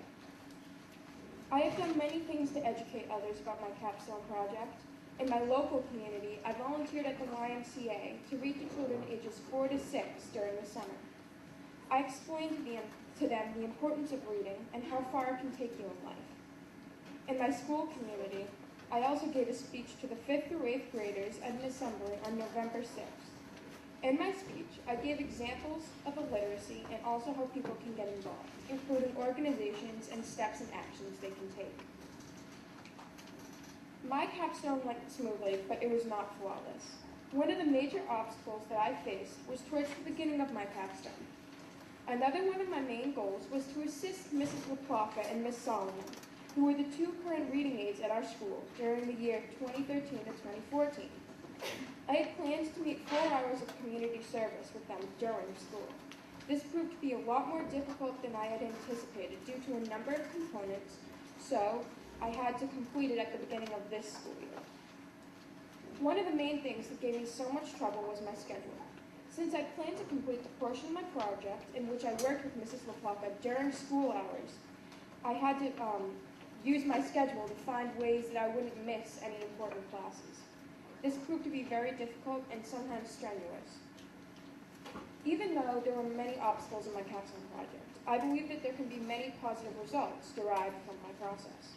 My capstone project most affected my community. One of the most positive and rewarding results of my capstone project was that the children I worked with reported and showed a much better understanding of the importance of reading.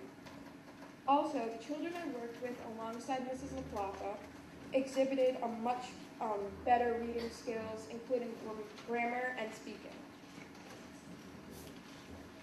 And another one of the more important results of my capstone project is that many more people became aware of the issues of illiteracy, which was my main goal. I owe the success of my capstone project to many people. First, I would like to thank Mrs. LaPlaca. She was instrumental in the completion of the part of my project that took place at school. She was extremely patient with me when my schedule would not work, or I had to cancel some of our sessions. The second person I'd like to thank is my mom. My mom influenced me to pick this topic, which I am extremely passionate about. She acted as my transportation, especially to the YMCA, my editor for my numerous capstone papers, and also one of my consultants. The third person I'd like to thank is my wonderful advisor, Madame Malou. She has been at my side the entire capstone process, even if she literally wasn't there. Also my advising group, thank you. You really helped me by giving me many ideas and helping me through the process. Mrs. Lexi Solder, who was my contact at the YMCA. And finally, I'd like to thank my sister, my friend Elisa Cook, and my friend Alana Brunel for helping me by taking pictures and also helping, Alana's case, coming to some of my reading sessions that I did at the school. Thank you for watching, and I'd just like to let you know that there are just a lot of ways that you can contribute to the problem of illiteracy and solving it, including just going to the library, donating any books that you don't use, or talking about it with some of your friends and relatives. And to the 7th graders, good luck. You're going to need it.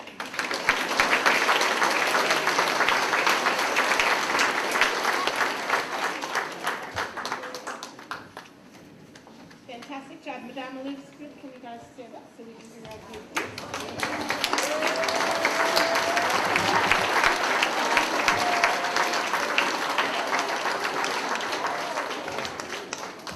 Very good job, guys. Last but not least, I would like to invite Coach Burke to the stage. She is sure. We can go ahead if we have a couple minutes. We can go ahead and take a stretch break. You guys have about 2 minutes.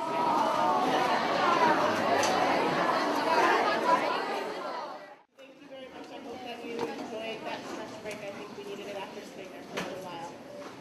We are very lucky to have our next group present. Dr. Coach Burke. Dr. Coach Burke. Coach Burke has been through capstone projects with our students. This is at least her 3rd time since I have been here. She's an amazing advisor. We are very lucky to have her. Thank you very much, Coach Burke.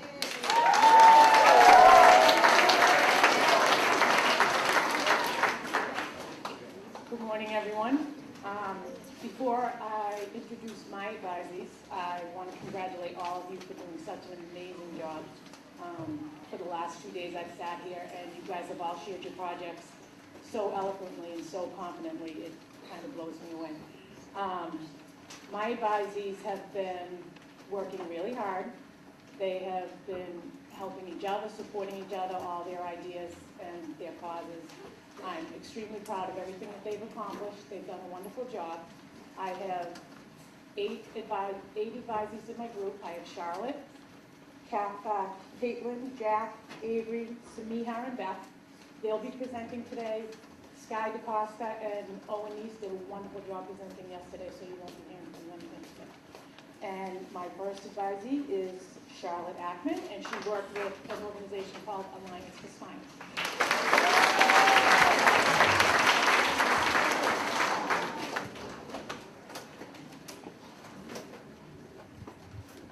Hello, students, fellow members of my advising group, faculty, friends, mentors, visitors, parents, and grandparents.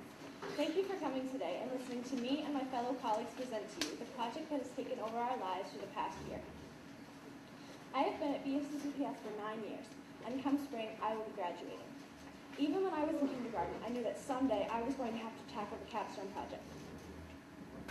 As years passed, the approaching project became more and more real, and when 7th grade came along, bringing Capstone with it, I knew exactly what I wanted to do. When Step 2 came around in December, I decided to go with my original choice, cleft palate. Cleft palate is a birth defect that affects the roof of your mouth. It is the hole right by your teeth that makes it hard for the children affected to eat and drink. I wanted to raise money for the operations children needed to correct this defect. And at first I wanted to work with an organization that I had seen on TV called Smile Train.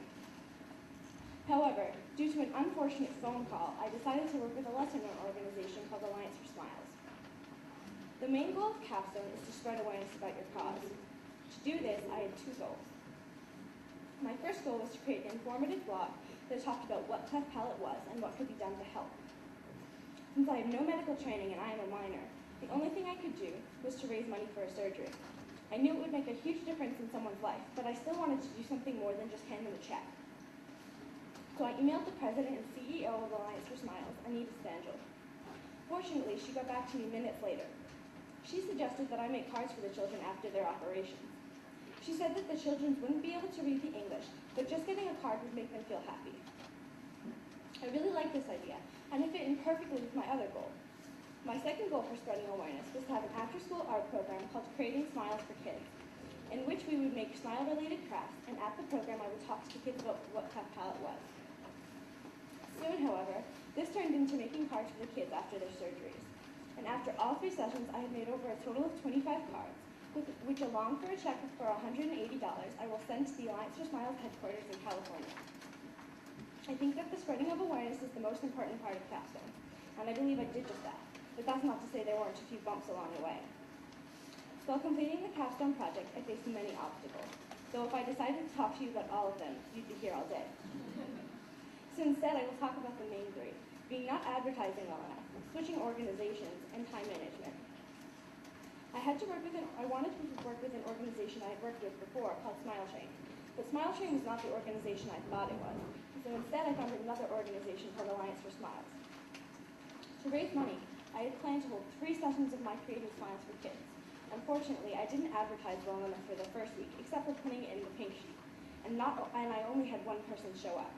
This was discouraging, but not soul-shattering. So I had planned to advertise better by printing out flyers for the last 2. But of course, I left it until the day before our program. In our class, I scrambled to make a flyer, and then I emailed it to the teachers in the hope that they would forward it to the parents. I asked Mrs. Wolf to look it over for spelling mistakes, and after the edits, I printed out the flyers and distributed them to grades K through 4. The next session, I had 10 kids show up, and we made more cards than I had ever hoped for. And we had a great time. The final session had 6 kids, and in total we made over $180 and made over 25 cards. During the Capstone project, I learned a lot about myself and the cause I was helping. I learned that I really like working with kids. I had so much fun working with the ones that came to my program, and I appreciate them all for helping me learn about myself. And of course I learned more about my cleft palate. Before I started the Capstone project, I thought that cleft palate was just a birth defect that affected the roof of your mouth. I thought it was a tiny hole, but now I know that it's actually just a part of your mouth that hasn't formed correctly in the womb. There are so many people I need to thank for helping me get through my Capstone project. My advisor group, Jack, Sky, Owen, Samiha, Caitlin, Beth, and Avery. You guys were great support, and you helped me going kept me going when morale was low. Coach Burke for all of her help and support, my Mrs. Wolf for helping with my flyers, my parents for driving me everywhere and supervising my art program, and all of the people that came to my art program. Thank you for listening and have a nice day.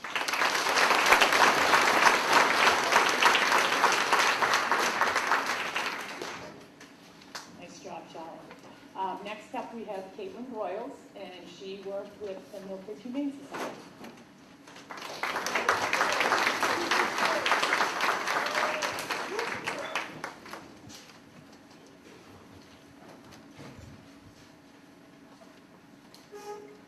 Hello students, faculty, and parents of BFCCPS. My name is Caitlin Broyles, and I have been at BFCCPS for 9 years. The organization that I chose to work with for my capstone project was the Milford Humane Society, an all-volunteer, non-profit, no-kill cat shelter located in Milford, Massachusetts. When considering what capstone project I was going to carry out, I knew that I had to choose a project that would fit me well, and I feel like I accomplished this. My project choices were between working with a cat shelter, working with the Children's Hospital in Boston, and helping breast cancer patients. I considered each of these options carefully and decided that by working with a cat shelter, I would enjoy this process the most because I love cats and wanted to find a way to help them. The shelter that I worked with, the Milford Humane Society, was very accepting towards my help, and I knew that from there on I had made the right choice. The 3 original goals that I was to complete for my project were to make and donate 100 cat toys, to help out at 3 of the shelter's fundraising events, and to volunteer at the shelter for a total of 14 hours. While carrying out my capstone project, I educated many people about what I was doing and how they could help. To help me make the 100 cat toys, I had a few of my classmates come over my house to help me, and I told them about why we were making the toys and where they would go. For one of the fundraising events that I helped out at, the Strides for Strays Walk, I sent out a letter to my family and friends explaining my project and asking for pledges. And finally, at another fundraising event that I helped out at, one of the shelter's many yard sales, I told people who came about the shelter, my project, and how they could further help if they were interested. Throughout the capstone process, I encountered a few obstacles that slowed me down but did not stop me. The first obstacle I encountered was that I was sick on the day of the Chocolate Fest, a fundraising event that I was supposed to help out at. However, I was able to make the Oreo cookie balls that I was to donate before I was sick, so my mom was able to deliver them to the event. Fortunately, I still had the plant sale to look forward to, but this leads me right into my next obstacle, which was that the Milford Humane Society did not need my help at the plant sale. I then had to change this event to one of their other fundraising events called the Strides for Strays Walk, a small walk through the woods behind their shelter.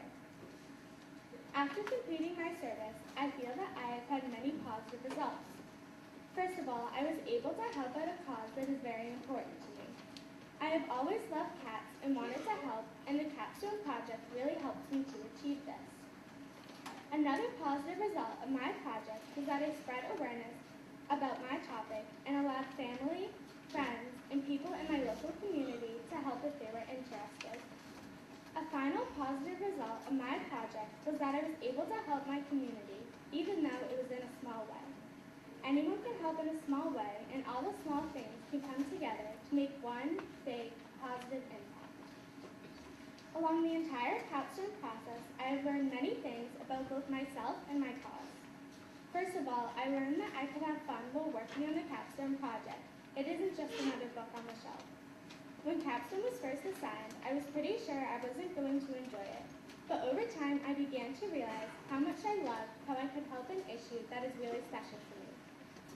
I also learned that even though I was helping a cat shelter and my community and supporting my issue in a local way, it all supported an important cause all around the world, to help stray cats find a loving home. Finally, I learned that no matter how hard I work, I will always need support in whatever I do, and most likely it will be there, like all the support given to me throughout the journey of the Capstone Project. I would like to thank a few people for their continuous help all throughout the capstone process. First, I would like to thank my parents for getting me where I needed to be and making my project possible. I would also like to thank my advisor, Coach Burt, and my advising group for helping me to stay on task. I would like to thank my family and friends who made donations to my project, especially ones that helped me make the capsules. And finally, I would like to thank everyone who contributed to my project. Thank you for listening and have a nice day.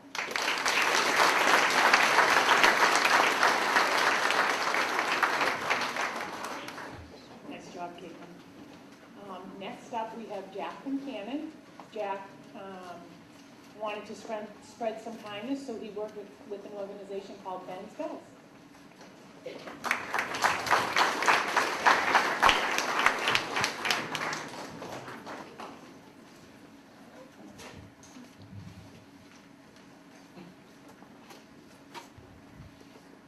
Hello, my name is Jack Cannon, and for my capstone project, I work with the organization called Ben's Bells. Ben's Bells is an organization that is about spreading kindness through everyday random acts. The mission of Ben's Bells is to inspire, educate, and motivate people to realize the impact of intentional kindness, and empower individuals to act according to that awareness, thereby strengthening ourselves, our relationships, and our communities. Ben's Bells makes bells and hangs them in random places for people to find, with a tag on them to remind the person finding the bell that any small act of kindness can change someone's day. After the shooting at Sandy Hook, Ben's Bells organization in Tucson, Arizona, sent 1,000 bells to be hung in Newtown. The bells were hung to help the town and the victims heal, and to remind each other to show kindness to one another during that difficult time. Soon after, a Ben's Bells studio opened in Newtown.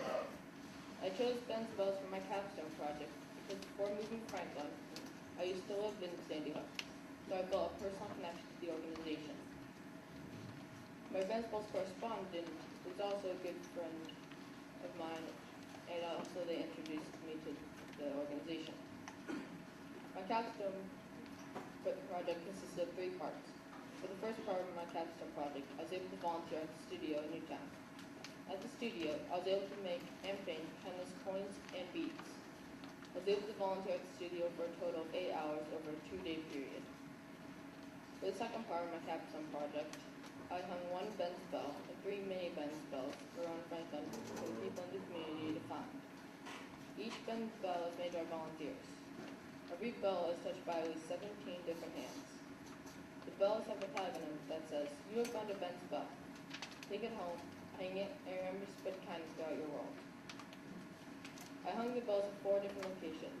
The 4 locations are the Common, the library, the dog park, and the playground at the King Street Fields. Every day, I checked on them to see if they were taken. All but one of the bells were taken within a day, and the other shortly after. The third part of my capstone was that I registered our school in the Ben's Bells Kind Schools program. I started the Kind Schools program in the K-4 grades to spread kindness in the classrooms. I gave each teacher 5 kindness coins. Kindness coins are coins that are given to people who have been seen doing something kind for others. The program starts when a teacher sees a student doing something kind.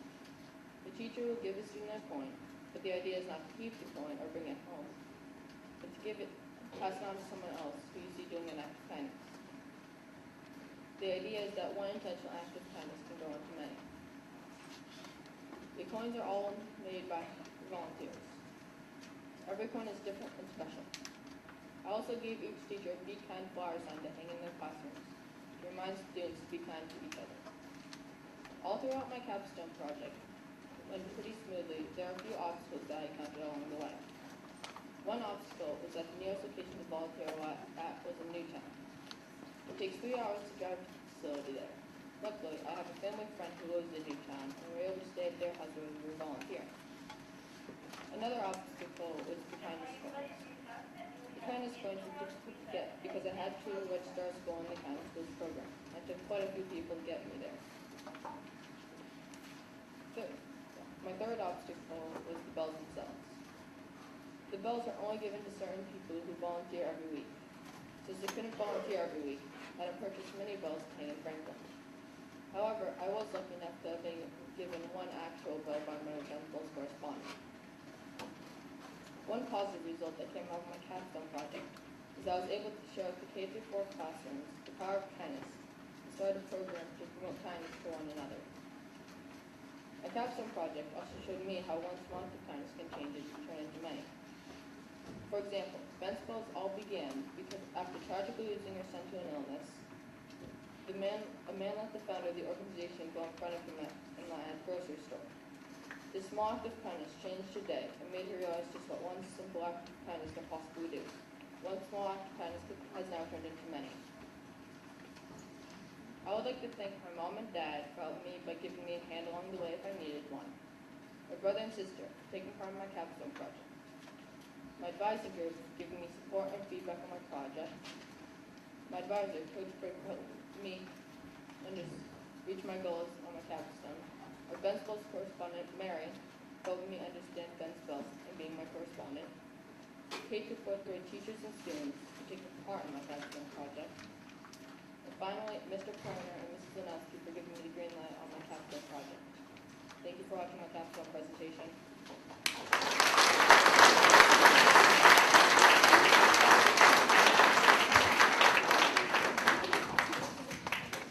Great job, Jack. Next up, we have Avery Ness, and she worked with the Milford Regional Medical Center.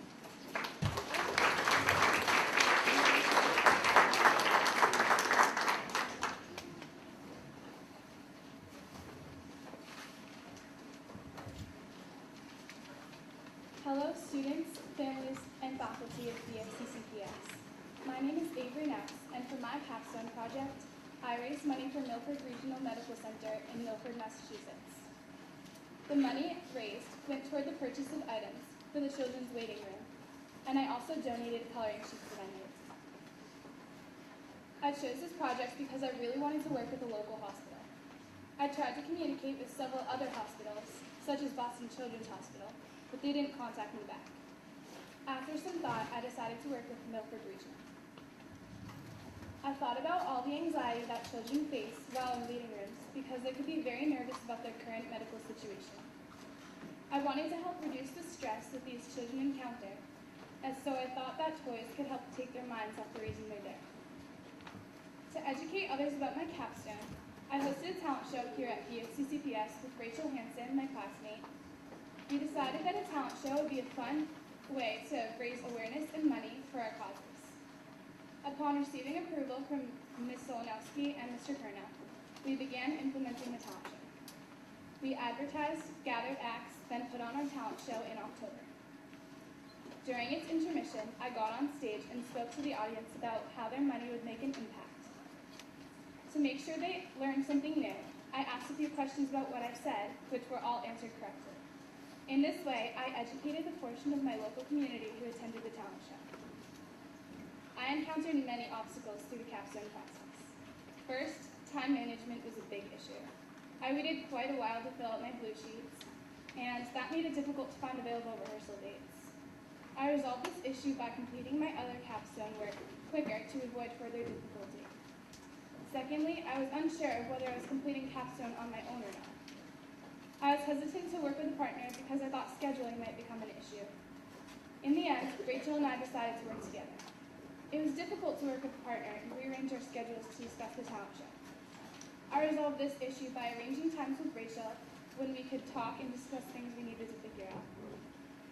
The next issue is money complications. Because now that I was working with Rachel, I realized my portion of the profits wouldn't reach $300. I resolved this issue by reducing my goal from $300 to $100. And the next obstacle I faced was music difficulty. There were several changes to song selection and multiple devices that had songs on them. It was confusing and difficult to understand which music to play. To resolve this issue, I had to stay organized and up to date with all participants, keeping up with song changes and order switches. The final obstacle I faced was the number of performers. In the beginning, Rachel and I were not going to have enough acts to fill an entire talent show. I resolved this issue by deciding the winner would receive $30 from Rachel. Our cash motive was successful, and many more acts signed up. Those obstacles, however, helped bring about many positive results. Many positive outcomes came from my project. First, we raised $210.50 through the talent show. After Rachel accepted her half, I still had $105.25, which is more than I expected.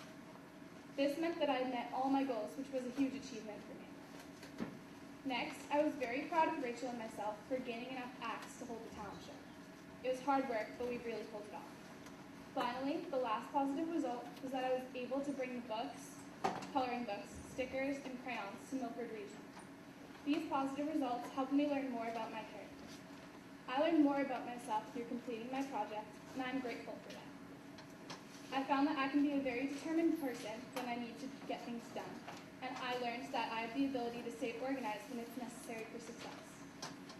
Also, with the help of some procrastination, I learned that I work pretty efficiently under pressure. So those are a few things that people helped me discover about myself through Capstone. There are so many people that helped me through this challenging but rewarding project.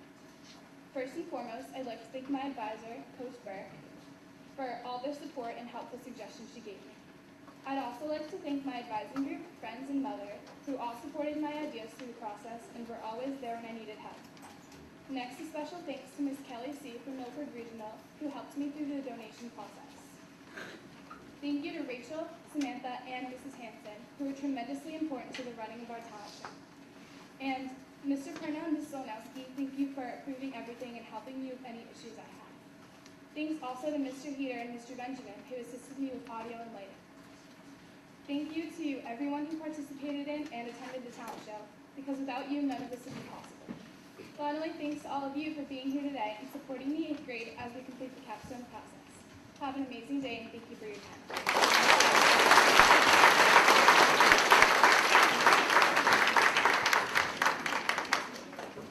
Great job, Akers. Next up, we have Sneha Rao, and she works with the Lucas Foundation of New England.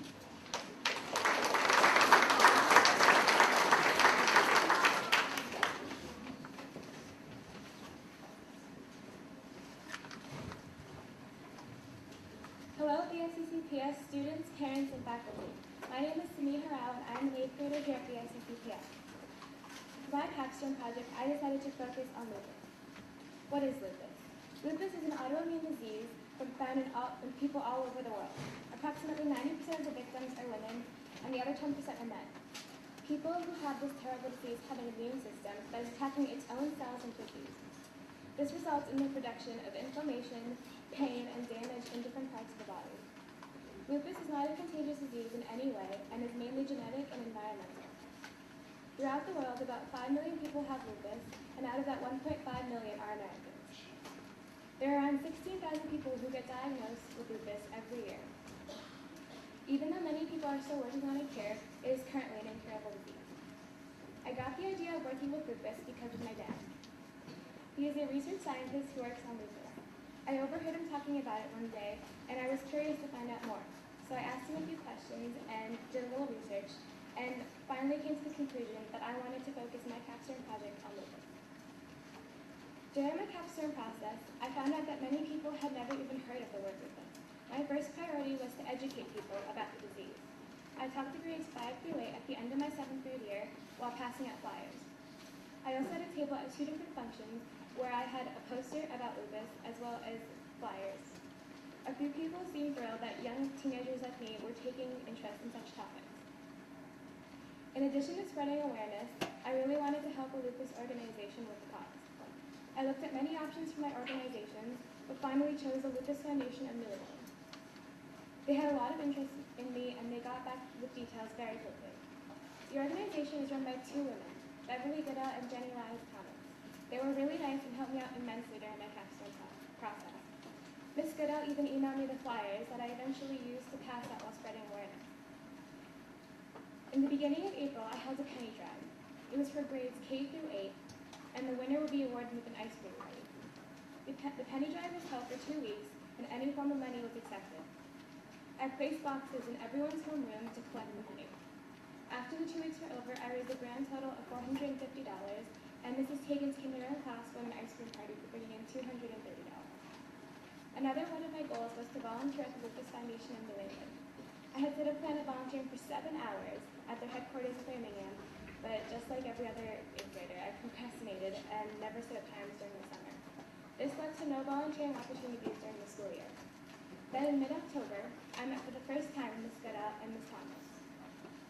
I gave them my check for $450, and they were so happy with what I had done that they gave my family and I free tickets to a fashion show fundraiser that was being held to raise money towards the cause. To help with advertising, I put up flyers around town at local grocery stores, the library, and different neighborhoods. Going to the fashion show in Rhode Island and putting up flyers around town counted towards my volunteering hours. My capstone project went very well. However, I did face a few obstacles throughout my capstone process. I had to close 18 boxes and count up all the money, and some of them were very heavy. I overcame this obstacle by asking my advising group to help me count up all the money. This really helped me out so I wouldn't have to count all the coins by myself. Another obstacle that I faced still had to do with the money. All of the coins had to be rolled up into sleeves that were provided by the bank. So to solve this problem, I invited a bunch of my friends over, and they helped me roll up all the coins, and we all hung out afterwards and had a great time. There were many positive outcomes from my capstone project. I raised a lot of money that went completely towards the cure for lupus. I shared my information on lupus throughout my community to people who had never even heard of the disease. I also learned a lot more about my cause. I hadn't really known much about lupus, and that's why I chose it. Since it wasn't as commonly known, I thought it was the perfect learning experience for me as well as my community. Throughout all of this, I found out that I am capable of being very organized and that I have good time management skills most of the time. I stuck to my plan for the most part, and I'm really happy with my results. There are so many people to thank. My parents for driving me everywhere, getting the supplies I needed, hosting a party of 10 girls, and always supporting me. My advisor, Coach Burt, for being really helpful and giving me amazing advice throughout my capstone project, and being an amazing friend as well as a teacher. My fellow advisees for helping me with counting my money and the ice cream party, even though they were eating the ice cream most of the time. Miss Beverly Goodell and Miss Jenny Rice Thomas for aiding me with the resources I needed, believing in me, and supporting my entire capstone project. Anyone who participated in my penny drive, thank you so much. Lupus is a disease that the world should be rid of, and together we can find a cure, one penny at a time. Thank you so much for listening. Have a great week.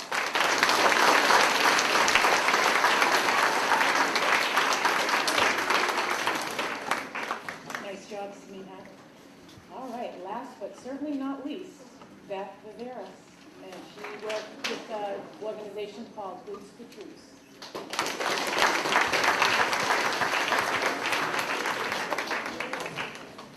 Hello, students, faculty, parents, and visitors of BFCCPS.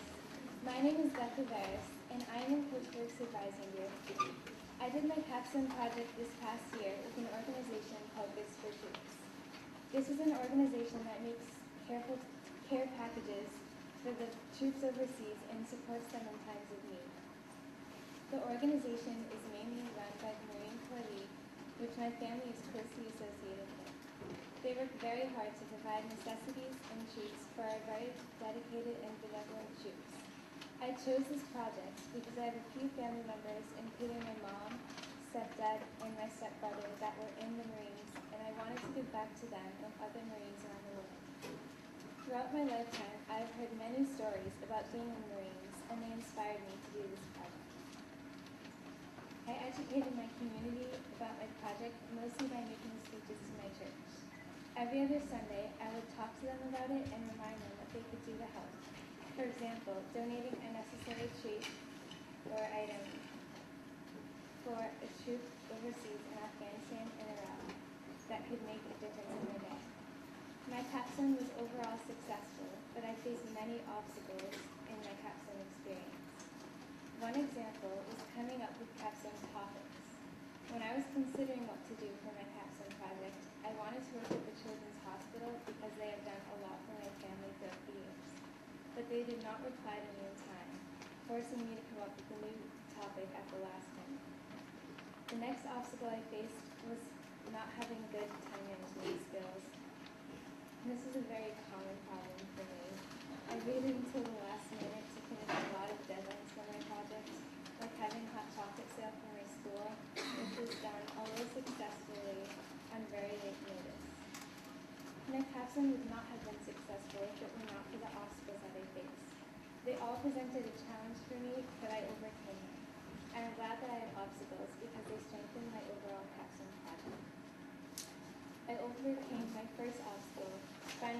topic by selecting another topic very quickly, and my procrastination was overcome by lots of dedication towards my project, even if it was last minute. Overall, my capstone experience has taught me how satisfying it is to give back to my community and how such a small thing can make such a big difference in my life. In addition, this project has definitely taught me to be more organized no matter what happens and how big or small the project is. Things will sneak up on you if you don't use good time management skills. It can really help you if you try. After all of my hard work and dedication to my project, a possible result came about. The people of the Marine Corps organization invited me to one of their meetings. During the meeting, they thanked me, and as a token of their appreciation, they gave me a certificate of appreciation, which let me know that my capstone project was a success. I just want to say thank you to all of the people that made this project possible. I want to thank my sister Grace and my very best friends, Caitlin and Selena, for helping me scramble to finish before due dates, standing out in the freezing cold during my hot chocolate sale, and always supporting me. I also want to thank Nikita and Nikita for helping me as well in finishing the deadlines. I also want to thank my parents, especially my stepdad Keith, for inspiring my topic and helping me finish in time. My friends, my advising group, Mr. Perna and Coach Frick for all their amazing support during my project. And last but not least, I would like to thank Mr. Aldrich from the Marine Corps League for being so flexible and supportive of my project. I'm so glad that I did this project because it really taught me to give back and how good it feels to be part of something greater than yourself. For the 7th graders, just remember, choose a project topic that you will enjoy and make sure to stick to deadlines. I hope you all have a good rest of your day.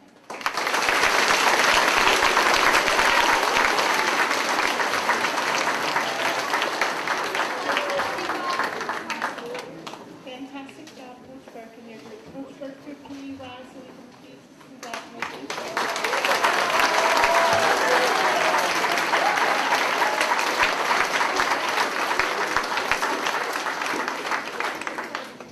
There are two other groups of guests that I would like to thank for coming today. We're very lucky to have Congressman Jeff Roy join us today. Thank you very much.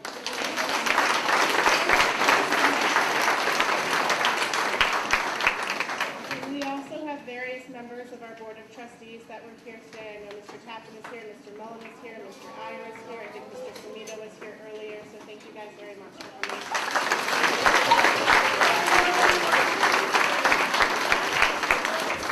Eighth graders, you did an amazing job. I hope that you guys are all as proud of yourselves as we are of you for what you have accomplished in the last year and all of the hard work that you have put into this. You should be very proud of yourselves. Parents, thank you so much for coming. As your children said today, and as we know it to be very true, they would not be nearly as successful as they are without your support and guidance. You did so much more than just drive them from place to place. We are sure of that. So thank you very much for your support in this project. And I hope that you all have a very nice rest of your day. Before you go, I need to give you guys some instructions.